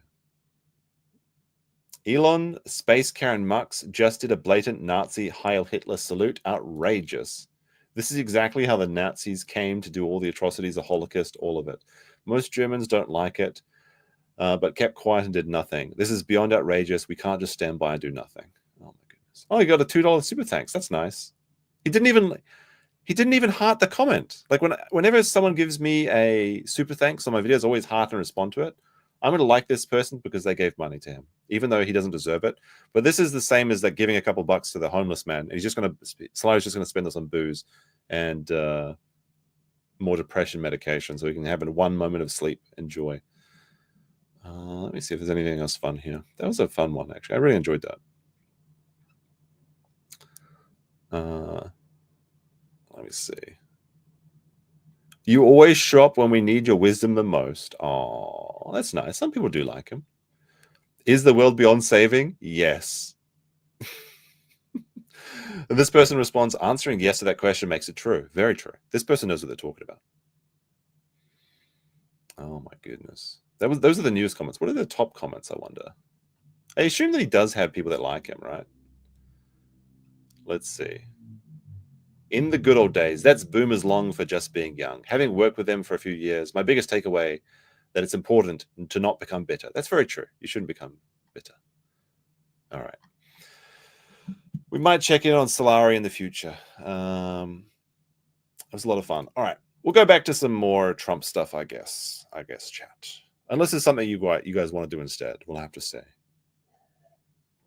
I actually wanted to go through and have a look at some of the executive orders. This will be a little bit drier part of the stream, but more reading, if you can believe it. Because Trump did a lot of executive orders on day one, and some of them were obviously very publicized, but I want to see what the other things were. So I'm going to take a look at this one. This is Trump's executive orders reversing Biden's policy and attacking the deep state. So I'm going to scroll down here and see. Here are some of the orders Mr. Trump signed on his first day in office. So the federal workforce. Freeze federal hiring except for members of the military or positions related to immigration enforcement, national security, or public safety. That's pretty based. I like that. Hold on. I actually will show you one thing. Where is it? Let me see if I can find this real quick. There's one person that's very unhappy with these executive orders. Let me see if I can find it. Let's see. There it is. This person is very upset with these executive orders, so we'll have a look. Nicholas J. Fuente says, these executive orders suck. I don't know. I think I'm pretty happy with some of them. All right, so let's see what else is going on the budget. Let's see. Restore a category of federal workers known as Schedule F, which should lack the same job protections employed by career civil servants. Halt new federal rules from going into effect before Trump administration appointees can review them. That seems reasonable. Review the investigative actions of the Biden administration to correct past misconduct by the federal government related to weaponization of law enforcement and the weaponization of the intelligence community. Grant top secret clearances to White House staff without going through the traditional vetting processes. That makes sense to me as well, but I assume that some people will be very mad about this. End remote work policies and order federal workers back into the office full time. I actually disagree with this one. But for federal workers, I'm okay with it. But I think work from home is actually a good thing. And there's a lot of wasted overhead going into offices that a lot of businesses don't need. But a lot of federal workers don't do anything anyway. So I do like remote work, but I think maybe federal workers can't be trusted to do remote work, if you know what I mean. Yes, back in the wagey cagey. Exactly. But it's for federal jobs, though. It's for federal jobs. See, bar asylum for people newly arriving at the southern border. Based. How could Nick Fuentes be angry about this one? Did you see the videos of the people at the border that were like crying? It's like, oh no. Get the catapults ready, send them back over. Move to end birthright citizenship. This is a really good idea, which is guaranteed by the 14th Amendment for the children of undocumented immigrants. The president cannot change the Constitution on his own, so it's not yet clear how Mr. Trump plans to withhold the benefits of citizenship to a group of people born in the United States. Any move is all but certain to be challenged by the court. So this is a really good idea, and it's kind of frankly insane that America has this. I understand why it exists, but no other country in the world has this manner of birthright citizenship. You can't just come to Japan, pop out a baby, and then the baby be Japanese. That's not how it works. But for Americans, they think this is like just the most normal thing ever. It's very strange. And of course, it incentivizes people to come to America, have children, and then use them to anchor themselves there, obviously. This is a good move. I wonder how we will actually accomplish it, though, because it will require changing the Constitution, as I understand it. Apparently, it's a list of small countries. Well, basically, every country in the world doesn't do it. It's like very much the minority in that respect. Suspend the Refugee Administration Program until such a time as further entry into the United States of refugees aligns with the interests of the United States. Declare migrant crossings along the U.S. border to be a national emergency. Very good idea. Allowing Mr. Trump to unilaterally unlock federal funding for border wall construction. The wall just got 10 feet taller, guys. Without approval from Congress for stricter enforcement efforts. Resume a policy of requiring people seeking asylum to wait in Mexico while an immigration judge considers their case. I assume this is required, because not every asylum person will be coming from Mexico. Like asylum could be from any country, but I guess he means specifically for the ones coming through the southern border. Consider designating cartels as foreign terrorist organizations. Holy based. This is like, how could you disagree with this one? Fuck the cartels. Gender and diversity, equity, and inclusion initiatives. Terminate DIE programs across federal government. Based. Recognize two sexes, male and female. Very based. Remove protections for transgender people in federal prisons. Uh-oh. There's going to be a lot of people mad about this one. I assume what this means is that you can't transition and go to the other person's jail. That makes a lot of sense. There's a lot of cases where people transition just to get an easier time in a female prison, and then they knock up a bunch of female inmates. It makes a lot of sense, and that's probably a good move. Although it's kind of vague in this distinction. What does he mean by protections? But yeah, we don't want men in women's prisons. That's like a stupid idea for a lot of reasons. Tariff and trade. Direct federal agencies to begin an investigation into trade practices, including persistent trade deficits and unfair currency practices, as well as examine flow of migrants and drugs from Canada, Suffolk, Canada, China. Well, isn't most of the fentanyl coming from China? Mexico to the United States. Assess China's compliance with the trade deal Mr. Trump signed in 2020, as well as United States-Mexico-Canada agreement, which Trump signed in 2020 to replace North American free agreement trade. Order the government to assess feasibility of creating an external revenue service to collect tariffs and duties. Oh, no. Countries aren't going to like that. Oh, no, not going to like that at all. Carry out a full review of the U.S. industrial and manufacturing base to assess whether further national security-related tariffs are warranted. I kind of disagree with the U.S. going back to a lot of manufacturing jobs. I feel like it's easier to get other countries to do that for them. I know a lot of people disagree with this, though, and they think they want America to make everything. But I feel like, and I'm going to make a generalization here, as America is a very intelligent country, I feel that like a lot of trade jobs can be done by other countries or robots. And Americans should be enjoying the fruits of their nation being a higher intelligence country than a lot of the other countries that make all the shirts. That's kind of my opinion, but I know people disagree with me on that. I think that's kind of like the natural evolution for the countries that are in the leading financial zones anyway. Wrong take, big general. Okay, that's fine. It's my opinion, and you're welcome to disagree with it. Incorrect. We need jobs. Yeah, sure, you need jobs, but make different jobs. Make new jobs. Is what I'm saying. Give me my lathe. Look, you can do it as an artisan thing or as a hobby thing, certainly. But I'm just saying, I don't think we need like Americans to be making shirts. I think that we've moved beyond that in society's evolution, and that can be done by robots and or third world countries that love doing it. I mean, they don't love doing it, but you know what I mean. Like they're happy to do it at a cheaper cost. And I know it's unpopular, but it's kind of, I think it makes sense to me. Anyway, I'll move on though from that one. I'm willing to accept that, and maybe I'm wrong about that one, but it sounds right to me. Shit take. Okay. Some people say it's excellent. Some people say it's shit. Okay. Let's see. Declare a national energy emergency. Oh, wait. No, sorry. I missed one. Withdraw the United States from the Paris Agreement, the pact amongst all nations to fight climate change. Declare a national energy emergency. Well, all right. We'll talk about this one a little bit.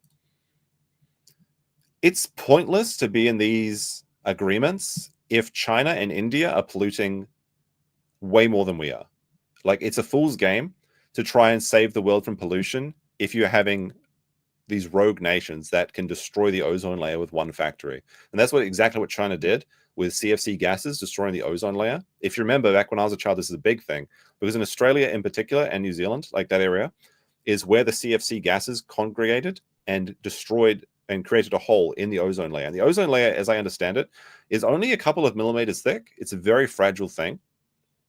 So these gases that we were using for canisters, CFC gases, we're eating through that. And as a result, the sun is much stronger in those areas. And like in Japan, if I go outside, I can get sunburned in maybe like an hour with direct sunlight. In Australia, New Zealand, when I was a kid, it was like 10 minutes. It was crazy strong and easy to get sunburned back then. And as a result, a lot of people got melanoma in those areas. And it's also like the lifestyle as well. But we banned the CFC gases around the world, and the ozone layer repaired itself, and it's a lot better these days. It's closing up because the Earth can repair itself with it, just if you take care of it, essentially. But then China, they started one factory, and it was using CFC gases, and it started to destroy the ozone layer again. This one factory. So why should we be wasting our time and effort if these other countries aren't going to fall in line? So I can maybe withdrawing from it is not the right idea, but it's kind of a fool's game if you're gimping yourself to try and compete against these countries that aren't doing this. Declare a national energy emergency, the first in US history, which could unlock new powers to suspend certain environmental rules or expedite permitting a certain mining projects. I think this is regarding to oil, right? Like they wanted to do more oil mining in America. Attempt to reverse Mr. Biden's ban on offshore drilling for 625 million acres of federal waters. I think there's no problem with if you're gonna drill, you may as well drill offshore. Begin and repeal the Biden era regulations on tailpipe pollution from cars and light trucks, which have encouraged automakers to manufacture more electric vehicles. I wonder how Elon feels about this one. But the thing is, electric cars aren't as clean as they say they are. Like the life cycle of an electric car, it's better, I think, and I'm not sure, this is what I've heard. Replacing all of the current petrol cars with electric cars would cause more pollution overall because we've got so many old cars already. It's better for them just to expire their natural life cycle anyway. But a lot of the components used in electric cars aren't as clean as they'd like you to believe, particularly with the lithium mining. But I don't know enough about it to have an informed opinion, but that is my understanding of it. Roll back efficient energy regulations for dishwashers, shower heads, and gas stoves. The gas stoves is a funny one because like all of the politicians, all the celebrities tell you to have electric stovetops, which are kind of shit. If you use gas, you understand. And then whenever you see their houses, the rich people's houses, they've all got gas top stoves because they want the nice things in life. There's rules for thee, but not for me. Just another basic B says, too poor for a yellow, but here's a blue for you. Thank you very much. I appreciate every chat, large and small. Thank you very much. Big support from the stream. It's kind of funny, but when we talk about Salari, and how he's mad that people are unsubscribing his Patreon, people seem to be very generous on those streams. It's very interesting effect. It's almost as if you don't complain about money, people are more likely to give you money. Kind of funny how that works. Yes, propane and propane accessories are back on the menu, boys. Open the Alaska wilderness to more oil and gas drilling. Restart reviews of new export terminals for liquefied natural gas within something the Biden administration had paused. So this is the fracking, right? Isn't it? I'm not sure. I don't know enough about fracking and stuff. I thought people were very unhappy with fracking for a time, but maybe it's more popular now. I'm not sure. Halts the leasing of federal waters for offshore wind farms. Yeah, they're chopping up all the birds, chat. It's very sad. The birds are getting chopped to pieces. It's like a blender out there on the ocean. The penguins are flying through the turbines and just like getting chopped up, and they can't fly anymore. It's very sad. Eliminate environmental justice programs across the government, which are aimed at protecting poor communities from excess pollution. That's a weird one. Eliminate environmental justice programs across the government, which are aimed at protecting poor communities from excess pollution. Suffer, poor people. I'm sure this one sounds bad. This one sounds bad, but if we actually go through and read it, maybe it's not as bad as it sounds. Let's have a look. What's the excerpt of it say? By authority vested in me in the President, the Constitution, and the laws of the United States of America, is hereby my order to... The previous administration has embedded deeply unpopular, inflammatory, illegal, and radical practices within every agency of the office in the federal government. This is the DEI thing, though. This isn't the one that I wanted to say.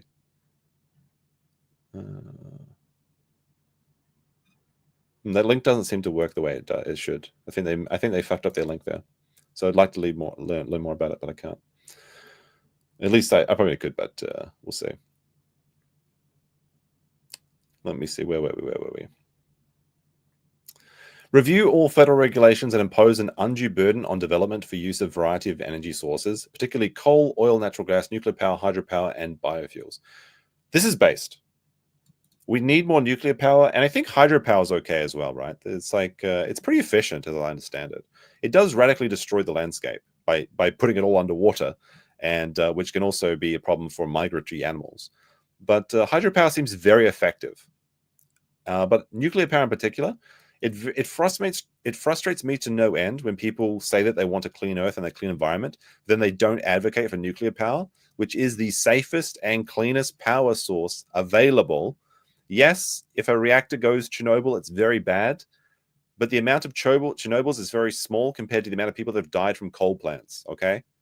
Yes, nuclear is very scary when it goes bad, but in average, it's much safer than any other power source, and it's much cleaner and effective. Nuclear is the way. Let's fucking go, yes. Nuclear attacks are prone to attack, I think, is the concern. I'm not sure if this is true. They may be more prone to terrorist attacks, but I think typically in most combat these days, there's kind of an agreement not to attack nuclear power plants. But you can definitely make reactors in safer ways. There are a lot of newer designs of reactors are allegedly meltdown proof. I think it's the molten salt reactors is what they were talking about. Again, I don't know much about nuclear, the actual mechanism of it, but it sounds like there's a lot of really good new stuff in that development. And a lot of the bad things that happened with nuclear power are due to incompetence of, of course, it's due to incompetence. And particularly, there's some interesting example with the one that happened in Fukushima in Japan, because there was when the tsunami happened in the Sendai area and around Fukushima, there was actually a nuclear reactor that was closer to the epicenter of the earthquake that happened in Fukushima and the tsunami, but the seawall was much higher and stronger because the foreman of that plant went against what the common sense was, and he said, you know what, let's just make the seawall extra strong and extra tall just in case, because this is a tsunami area. And then people complained at first, and like, oh, that seems like an undue burden sort of thing. But they actually made it so strong and so effective that nuclear power plant was used as an evacuation center after the tsunami hit. Now, they didn't do that with the other one, Fukushima Daiichi, which is a shame. So if you do build these reactors strong and you take into consideration things that can go wrong, they're actually very safe and effective. Anyway, TikTok ban. Consult federal agencies on any national security risk posed by a social media platform, then pursue a resolution that protects national security while saving a platform used by 170 million Americans. Mr. Trump orders his attorney general not to enforce a law that banned the site for 75 days to give Trump administration an opportunity to determine the appropriate course forward. The TikTok ban is stupid, honestly. You can either be spied on by every other app, or you can be spied on by the Chinese. All the apps are spying on you. All your data is being sold to other people. It's just because the Chinese are selling your data, they don't like it. I think it's stupid.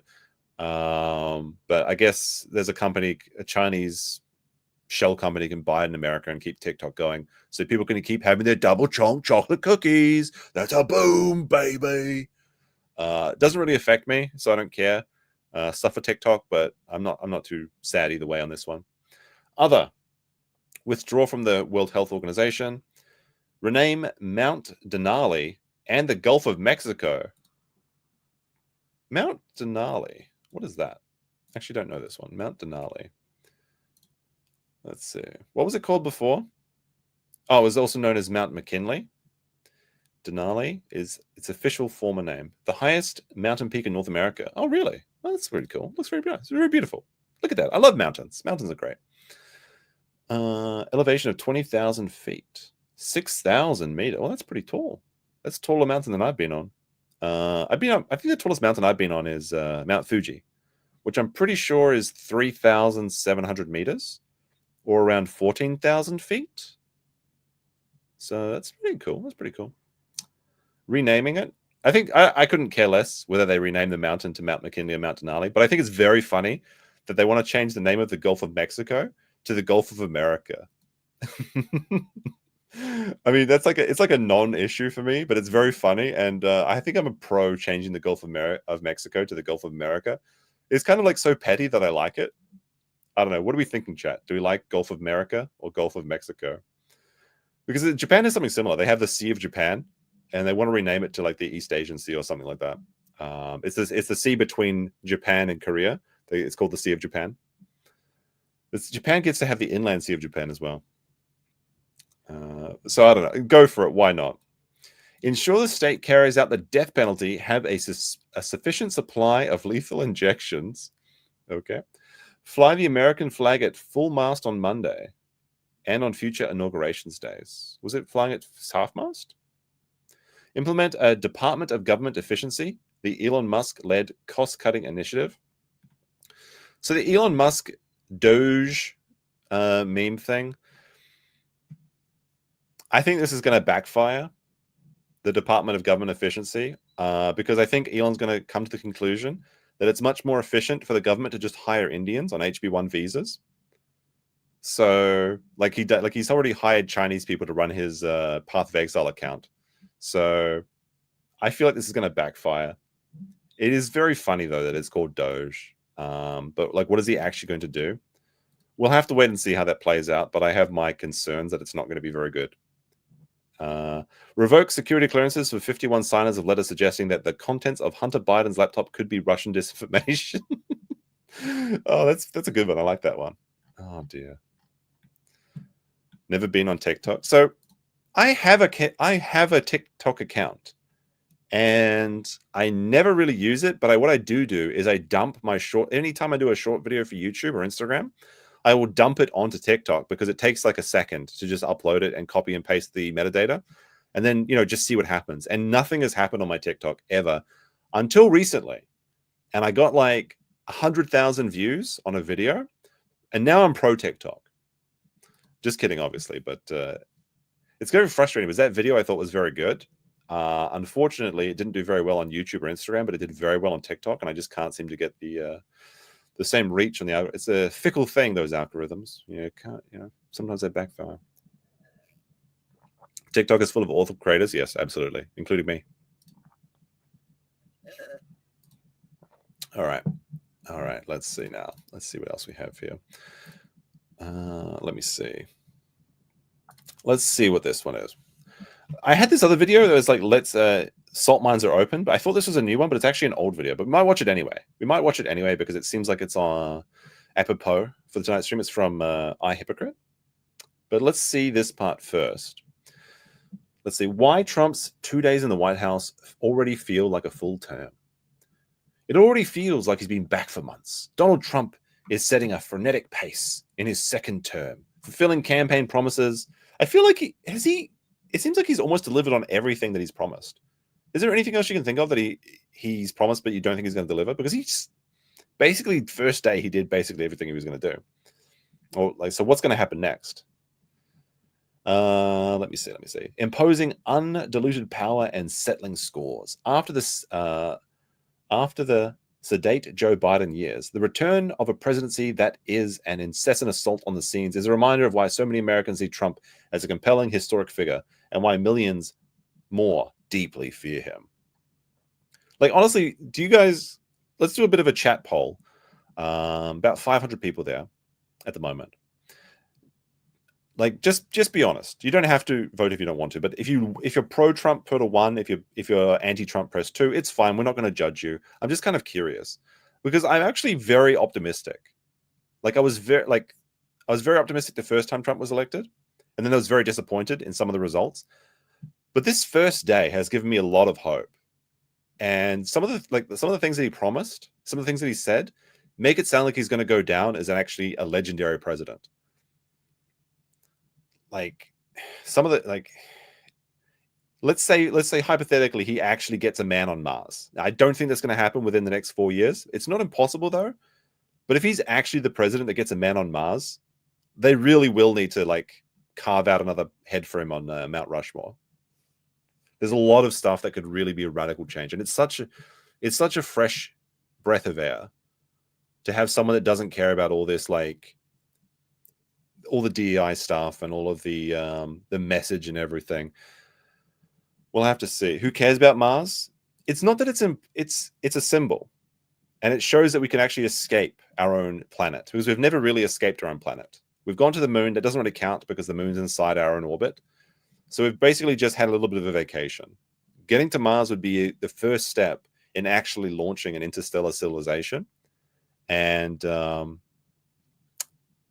it is possible to do it now. It's just very, very risky. If we actually set up a self-sustaining Mars base within my lifetime, I will be very, very happy.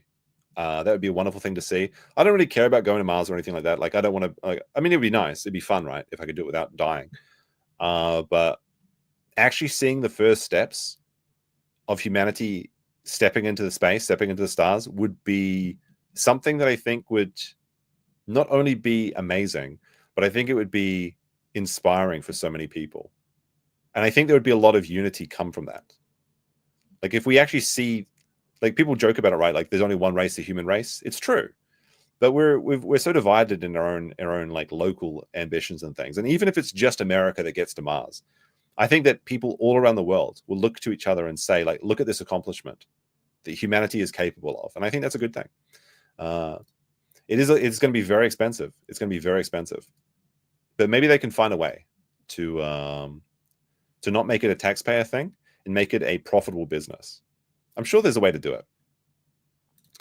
Dave with £2 says high emissions from EVs at start and end of life. Yeah, creating them and disposing of them is very, very hazardous to the environment. All right, where were we?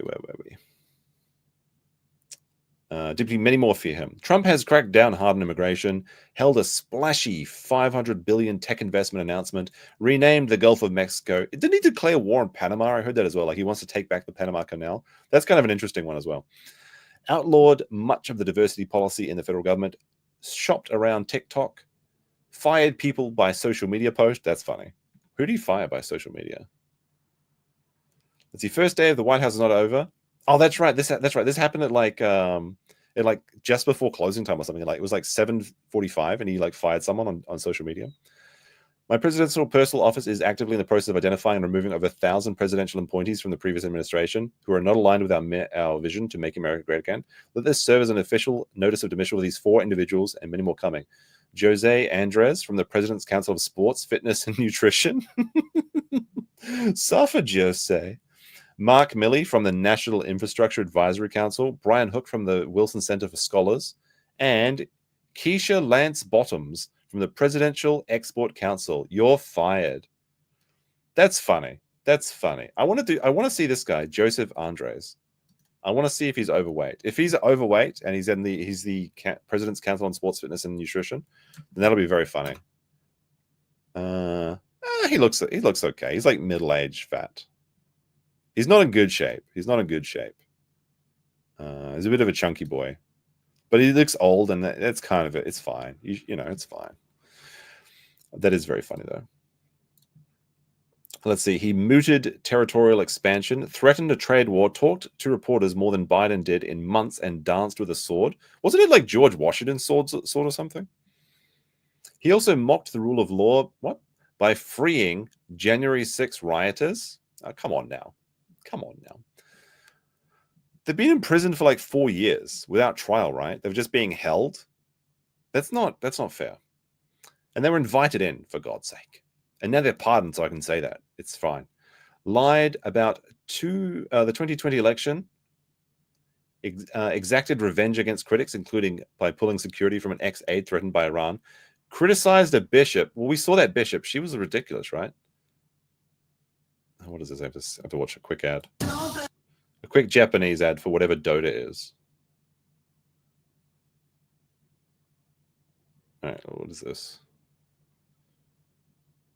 Oh, another ad? Oh, good. It looks like I need to grow some hair.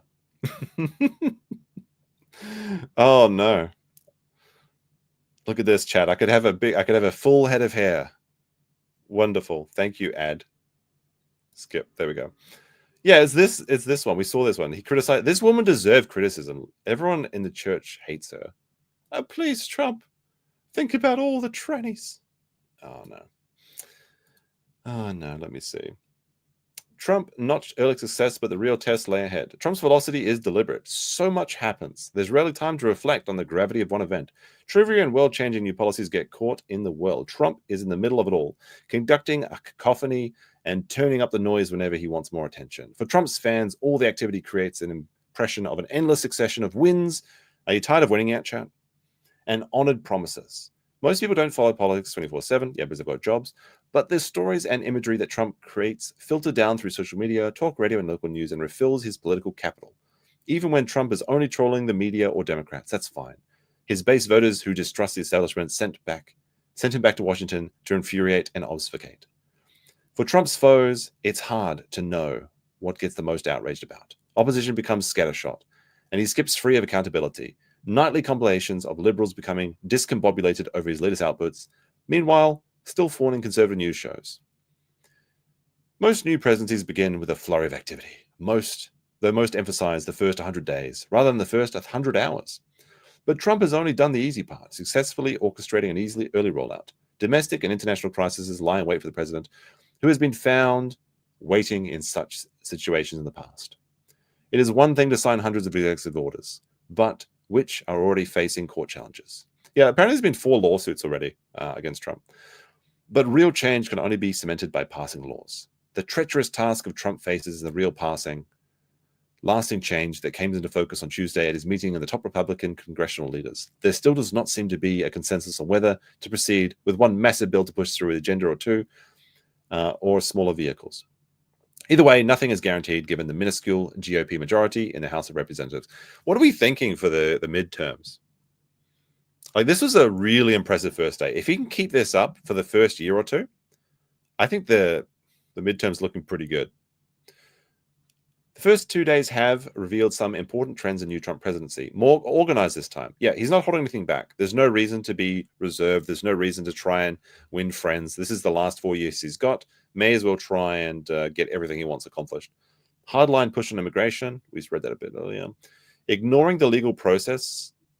No, he's not ignoring the legal process. If he has the planetary ability to pardon people, he is the legal process. You just don't like that. Pardoning people is his responsibility, not his responsibility, but his privilege. Like, if you want to talk about ignoring the legal process, why did Joe Biden just pardon his entire family? And he pardoned his entire family back until like 2014. It wasn't just the time that Joe was elected. Like, that, I don't know, boys. That's a bit sus. Why is Joe pardoning his entire crime family? It's a bit strange. He also pardoned Fauci Why would he need to pardon Fauci if everything Fauci did was true and honest, if everything he did was right and justice? Why would he need a pardon? Interesting. And it's kind of funny because I think like everyone always said that Trump would be the one to pardon his family, and maybe he will at the end of his last term. But he could have done that on the last day of his first term, and he didn't. Interesting. Interesting to me. The president fiercely justified giving clemency to more than 1,000 Jan 6 rioters. I do have to criticize Trump a bit for this because he pardoned Baked Alaska, and he needs to suffer more, I think. Should be the year of Fat Alaska. Let's see. But no, it's good that those people got pardoned. Jan 6 rioters were utterly unrepentant about pardoning or commuting their sentence, even those found guilty of assaulting police officers. Murderers today are not even murderers. Someone had a heart attack and someone got tased in the balls. Who gives a shit? Trump also slammed Biden for offering preemptive pardons to family members amidst fears that they'd be targeted by the new Justice Department. This validated fears among many Democrats that Trump will use Biden's precedent-shattering move as an excuse to vastly expand his own powers. Unlike Biden, however, Trump did at least face the press to explain his position. Yeah, that was actually really impressive. He was just signing with one hand and slamming down reporters with the other. It was great. Later Tuesday, Trump announced he'd granted yet another pardon to Ross William Ulbricht. Let's fucking go. Dreadpipe Roberts is free at last. The founder of the Silk Road dark web e-commerce site the Department of Justice had described as the most sophisticated and extensive criminal marketplace for the internet today. It was just people buying weed with Bitcoin. Lighten up. Pardoning Albright, who had been serving a life sentence, was a favor to the libertarian movement that supported Trump in the election, the president suggested on Truth Social. Like, I'm actually really happy this happened. I would like to see him pardon some other people as well. Julian Assange particularly, but we'll see. Trump's use of pardon power in the last 2 days of office will only fuel concerns that he's now effectively acting above the law. No, it's he's acting within the law. He's allowed to do that. You just don't like it. And anyone who helps him politically might expect legal advantages. Look, the president is a king for 4 years. That's the way it's set up. More or less. Did I enjoy the black preacher's speech during the inauguration? I was pretty hammered, I think, by that point. But yeah, it was a lot of fun. I had a lot of fun during the stream with Sean. I was hoping to do it on my stream, and I invited Sean, but then my stream got taken down, and his was okay. Very suspicious, and I joined him. So I'm not sure if he's using his Stonies connections to get my stream taken down or something. Who can say? But I had a lot of fun with Sean. I always do. And we even got our hats out, and we clapped at the sound of American stuff and things like that. Let me see. Trump has also held off so far and promised tariffs against China. He suggested Monday he was going to use his threat of leverage before a possible trip to Beijing. He also issued a new threat to the European Union on Tuesday, raising the prospect of yet another trade war. Didn't he put a trade tariff on Canada for like 20%, effective from February 1st? Suffer Canada. They treat us very badly, so they're going to be in for tariffs, he said. At the end of another exhausting day in Trump's new White House, the president, who was seeking to persuade China to sell TikTok, was asked if he'd like to see tech billionaire Musk, who has already made massive conflicts with interests with government, buy the app. And he said he would. If you want to, like, Musk buying TikTok would be a terrible idea because he's just going to call it like X-Talk or something. It's going to be stupid, or TikToks or something, and the X's, there'll be like 2 X's. Musk doesn't need to buy TikTok, and I think that would be a stupid idea. Just let some other American buy it. Just don't just give Elon Musk every app. That's stupid. X, formerly known as TikTok. Fuck, it's so stupid. I'm still just calling Twitter Twitter. I always call it like X, also Twitter. X videos. I don't think they can call it X videos. I think that name is taken. Very funny though. X vids. Let me just search my history for X vids and let's see. Like, oh no. It's not going to happen. That's really the worst thing that Musk has ever done, actually. By changing Twitter to X, if I put an X in my search bar, I have a little panic attack every time I'm trying to search for something. So I can't be in with this decision. Twitter or die. It just doesn't sound. X just sounds stupid. What do you like? They're like Zeets now or something. So I forgot to say this, but like, So Salari having a very bad time in the Trump presidency, but a guy that's having a great time is this guy, Mike Osman, aka Donald Trump from Southampton. The U.S. president re-election will help him afford retirement. Like, this is the funniest. Like, basically, what happened is this is a Trump impersonator. The Trump impersonators, their jobs are saved. He's like all of the late night comedians' jobs are saved. All of the Trump impersonators' jobs are saved. The stocks in what's his name? Shane Gillis stocks are going through the roof with the Trump impersonations. We've got 4 more years. 4 more years of Trump impersonators. It's going to be great. Everyone that was working their Trump voice during the Joe Biden administration, those are like people that were like investing in penny stocks. You never knew it was going to pay off, and it did. Like, so people are having a good time. When I'm not Trump, I'm just Mike, British impersonator, looking forward to lucrative 4 years. Get it. Get that grift. Fucking hell. Let's fucking go. Alrighty. Maybe to finish off, we'll watch this salt mines. So this is an old video by I Hypocrite. I haven't seen this one because I was actually searching for salt mine compilations, and I thought this one was from recently, but it's just from when Trump was elected a couple months ago. So we'll take a look at this. I think if it's funny, we'll see what we've got here. We're gonna win. We're gonna win. I mean, not to be, cocky, but I'm optimistic. Oh no. It's so funny. It's so funny. The smarminess, they get what they fucking deserve.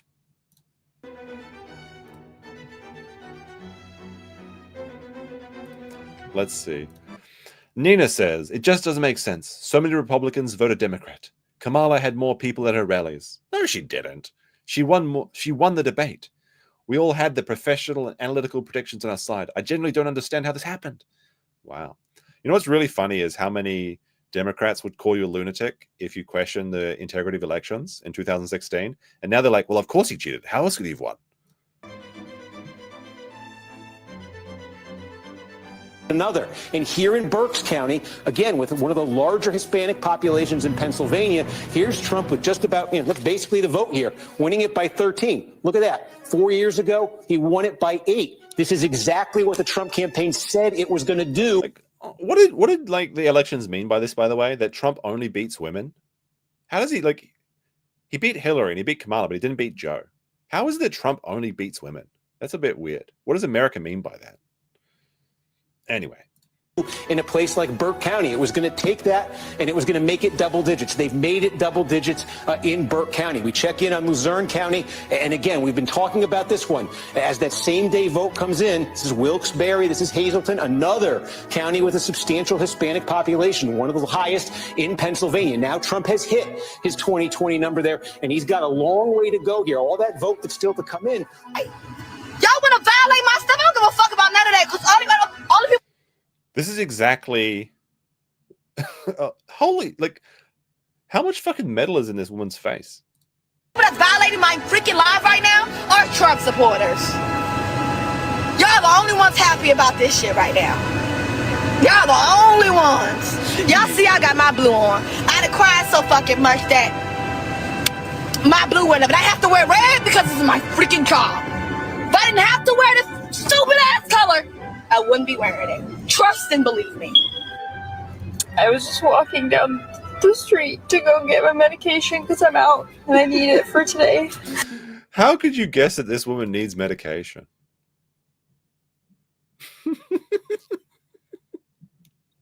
What kind of medication? Maybe she's got athlete's foot. Maybe she's got a little bit of a chest infection. Who can say? I wonder. What is it like? What possesses someone to think this is a good look? Like, who are they trying to impress here? Like, who is this look for? I don't understand it. Is this woman, if she cleaned herself up, if she got a real haircut, if she got rid of this nose shit, she could probably be a fairly attractive woman, right? Get a bit of makeup can do a lot, can do wonders. This haircut in particular is like the worst haircut. I don't know who it appeals to. And I saw a woman walking her 2 kids, and she had this look on her face. And I looked at her, we made eye contact, we both kind of nodded. Like we were both just devastated. But like, women voted Trump into power. That's the thing, right? Women are always the majority of voters. Women wanted Trump. It is what it is. Little virtuoso with a $5 says, notice how they all have that god-awful nose ring. Cows. Very true. Let's see. This one says, ladies, we need to start considering the 4B movement. That's a Korean movement, by the way. Like the women in South Korea, and give American a severely sharp decline in birth rate. No marriage, no childbirth, no dating men, no sex with men. We can't let these men have the last laugh. We need to bite back. I think this woman should definitely do this. So, because the funny thing is about this, like I said, the majority of women are the voters, right? So the majority of women wanted Trump. The women that don't want Trump are dating these like leftist soy boys that are never going. Now they're the men that are going to suffer. Like the men that aren't going to have children, the men that aren't going to have sex, the men that aren't going to have dating, they're the men that voted for Kamala. They voted for Kamala and now they're suffering. So they get exactly what they fucking deserve. So I'm very much pro this statement. For the left, absolutely. Yes, that's a great idea. Stop breeding to see your change in the world happen. And of course, there's no way they can do this because they're all sluts anyway. They can't go a week without getting bent over. So they're also the women that can not last the longest with it. Like, come on now. Suffer, indeed, suffer. Oh dear, this is a fun video. This is very good. Kids watch. They're gonna like this video, I think. I have actually. This may be the first I Hypocrite video I've ever seen. I've seen him on podcasts with people before, but I've never really watched one of his videos. For the first time, election results, they should know that we never had bomb threats before Donald Trump became a presidential candidate. What? You voted for a racist. We never had bomb threats before Trump became president? Okay, buddy. A rapist, a dictator. You voted for a bully, a bigot, and a narcissist. You voted for some. This woman's is called the Cat Lady PhD. You did this. Shell shock KKK. Wait, her Instagram account is KKK. No, that can't be right. You see her name? Is this no? This is TikTok, right? Or is this Instagram? I don't even fucking know. I think this is whatever. It says shell shock, but it's KKK. What does she mean by that? Someone who said he would have no problem using the military to kill his opponent. You voted for mass deportation of people, including people that are here legally. If you think you voted for someone who's going to somehow... Who is being deported that are here legally? I don't think that's part of Trump's policies. In fact, I think that's the opposite of Trump's policies. I'll give you more money and put more money in your pocket. You were tricked. None of his concepts of economic plans will ever benefit anyone who isn't a millionaire or billionaire. Yo, I'm scared to go to sleep. I might wake up a motherfucking slave. I'm going to keep my vote to myself next time. Y'all failing us. What do you mean by that? You're not going to vote next time? Okay. But look, I learned from a very important YouTuber that those few seconds when you wake up from sleep is the best time of the day. So maybe you should go to sleep. We're all getting sleepy, chat. Oh, so sleepy. Y'all, like, why are y'all Trump supporters? Like every woman in this video, you could destroy with a D-volt battery. You just go up there and like touch the nose thing. You know what I mean? I'll show that. Why?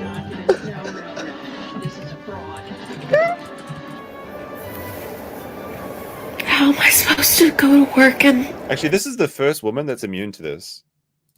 But every time I see this nose ring, I want to do this. Like I've never had the guts to actually do this, but I want to see the results of this. Maybe nothing happens. Maybe nothing happens. A 9-volt? Yeah, 9-volt. That's what I mean. Sorry. I don't know. I've got exposed. I've been exposed for being a battery not knower. Just like I was exposed. I got a lot of mean comments saying that I incorrectly talked about the blue bells instead of blue bonnets. Yes, I got the flower wrong, guys, in my meme PowerPoint presentation. Very disappointing. Very embarrassing for me. Do all of my normal daily activities when I know that we all just chose for things to get exponentially harder. A far-right dictatorial regime like Hitler's Germany or Franco's Spain or Mussolini's Italy. Like, why would you think that we're in for Like some tough times. I don't know about them. Oh no, we're in for some tough times, chat. It's going to be pretty bad. But also, white ruled South Africa before Mandela and the black majority took control. Like, to be honest, there was no South Africa until white people. Like South Africa wasn't Cape Town in particular like uncolonized because there's like a big mountain range that's protecting it from being anyone that really settling it. They made their country. There was nothing there before. Then they came, but they're like, well, this is very nice what you've done down here. We'll take over now. Oh well. Or Vladimir Putin's Russia, Viktor Orban's Hungary, or Nicolas Maduro in Venezuela today, that suppresses the rights of women and minorities, uses the military to execute the whims of a strongman dictator. Slovenia? I mean, they're still outstanding. Are they not counting them here? What's going on, Vadim? Oh my goodness. Also in Trump's America, Destiny might be going to prison for revenge pornography and potentially rape. Like this, the Trump desk, the Destiny political desk was so funny. So funny. It was so mad. I was just like laughing. I was on the boat to Korea during the election. I was a little bit sad I couldn't be at my like battle station with my 2 screens. And I had to sign into Sean's stream. Suspicious that every time there's an election, I have to go on Sean's stream. I can't do my own stream. It's very interesting how he arranges that. I'm not sure how he does it. I was very disappointed I couldn't have my own stream and chuckle and get drunk with everyone. But I did have fun in Korea, so that was good too. Why isn't Philadelphia counting votes? Call them. Do we have contact? Hello, if you're watching the stream right now and you work in Philadelphia, we'll put you on stream. I'll call you. I want to know what is going on. I think I would ever even dare bring a child into this country now. It was rough before. Now, no. That's cute. This is a proposition to raise the minimum wage immediately to $17 an hour, then to $18 an hour at the beginning of next year. 49.3% yes, 50.7% no to raise people's wages. So that's fun. If we can't win on higher minimum wage, what can we win on? See, Anna, yeah, there's a little detail here. See, Anna's got her head down. And she looks like she's like depressed. She's actually not depressed here. She's got her phone open and she's watching Sean's stream. Because that's the funniest detail that came out from the Rokeda saga, is that Anna Kasparian is a potentially criminal Sean enjoyer. And she watches all his streams to learn about Rokeda and the drugs and everything. That was the funniest thing. She actually name dropped potentially criminal Sean. So she's going to a safe place and she's watching Sean's election stream. So I hope that she saw me when I was on there. How's it going, Anna? We went on. I mean, Jesus, that's a slaughterhouse. That is a funny crossover, though, right? Like that wasn't something I expected to learn that Anna was a big Sean fan. This could break me and my parents apart because they just don't understand what they voted for and like what it means and the bigotry and hatred that they stand This is another woman that has the 9-volt could take out. She's got the nose ring as well. This is why some of y'all states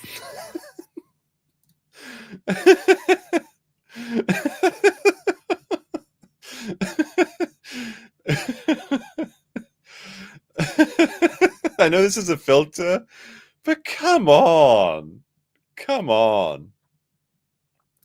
This is like you open the comments and you can still see this bitch. Holy shit. You coob. The aliens. We need to get Steve Cambion in here to do a breakdown on this woman. Oh my goodness. Snipers getting wet dream. hurricanes. That's all I'm gonna say. America failed women tonight, primarily. Trump has insulted women, berated them, has been found liable in court for assaulting a woman, and he took women's reproductive rights away. I think this is It's true. Women now have no rights in America. Unbelievable. How did he do that already? I didn't notice. He's like, that was quick too. It was real quick. Huge part of the story that it's hard to even digest fully at this moment. But you have Elon Musk, who owns Twitter, X, whatever we're calling it these days, X, who is a disinformation propagandist and now has could potentially have a direct line to the Oval Office. Okay, but What do you? Yeah, maybe he has a direct line to the Oval Office. This is a really good edit. I don't know who made this one. Maybe it's this uncensored speech guy. Here's your morning schizo edit. Let's manifest this. But this is actually like unironically very Kino. Very funny. For real though, Joe Biden could actually save us from a Donald Trump presidency. Ow. Yes, you're seeing this after the election results. It is 100% possible for Joe Biden to step down and make Kamala Harris the 47th president. Wait. Oh my goodness. So she thinks that if Joe Biden stood down, then Kamala becomes the president and then she gets 4 years of presidency. She actually, that's what she believes. Oh my goodness. That's how she thinks it really works. Instead of that, she just got the 1 month. Now, Joe Biden could have stepped down and made Kamala the first female president, but he chose not to because they voted. You know that Joe and Jill voted for Trump. You just know. Jill was wearing a red dress on election day. She voted for Joe. Well, she probably voted for Joe over Kamala anyway. But anyway, let's see. There are 20. Let's see. This Lauren Evanoff says, "Dear POTUS, there are 20 million votes missing. There's no way that there are 20 million fewer votes than 2020, with a massive $25 million surge in voter registration record turnout. No way. I wonder what happened. Maybe just no one gave a shit about Kamala." Except for this person who said she voted for Caramel. There you go. She voted for Caramel. Well, at least one person did. The US singer says it's pretty weird that with a record voter turnout all over America, there are only 18 million fewer votes cast than in 2020. I hope the coming days someone is able to explain how the record turnout, but 18 million fewer votes in 2020. How can we have record turnout and 20 million fewer votes cast nationally? Oh no. What is wrong with you? It's another woman that could be electrocuted with the 9 volt. Another nose ring. We should do like a count for it. I'm pretty sure this is like the 7th woman. I can't do this anymore. I'm literally sick. I'm literally sick to my stomach. She's literally shaking. What has happened to America? It turns out Muslim voters actually voted for Trump. And you are basing this off of this? A single tweet. Election day vote in a Dearborn precinct. Trump, Stein, Harris. This is all it takes for you? That's it. That's all it takes? A single tweet? Numbers and names? Suffer vouch. Why don't you go check what's going on in your text folder, horse boy? That's it? One vote in one precinct and some numbers and names? Get a hold of yourself! Suffer horse. Yeah, suffer horse lover. That's better. What the fuck?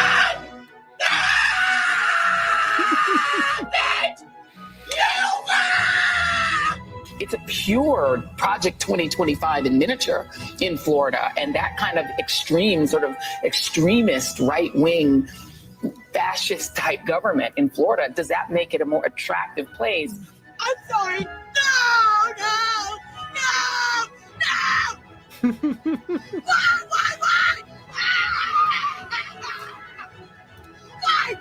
Why? Can someone answer me? Why are women always freaking out in cars? It seems like every time there's a woman in a video, she's in a car, like freaking out or like complaining about something. Is it just like where chicks go to do their like vibing or whatever? I don't know. It's very strange. I just always see them in car. They're always in like a car. Is it because they're afraid for their man to see their stupid takes or something? Is there a safe spot? Lack of D? Why? Do you really hate me that bad?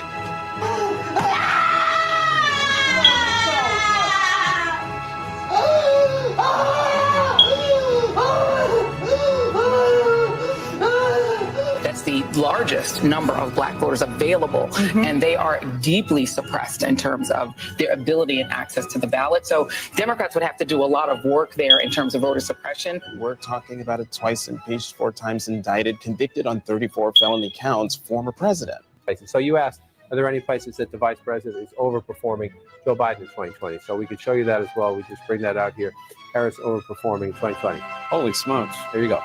So let this go away and see if there's anything on the east side there. Literally nothing? Literally nothing. Literally. Oh, yeah, this one I'm gonna play. This was actually astounding.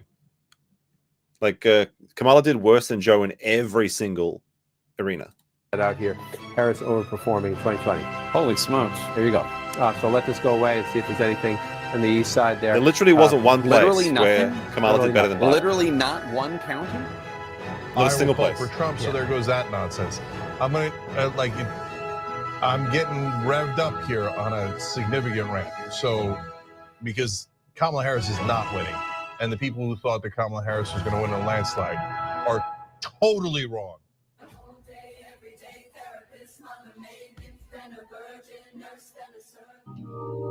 When you get what you want, but not what you need. Knowing that what That we're was a zesty guy. That was a real zesty boy. about to go through means the possibility of me losing more of my rights, and that being a real threat is insane. I just want to know what the backup plan is, because surely Joe Biden, somebody surely thought they should come up with some sort of plan if he did win.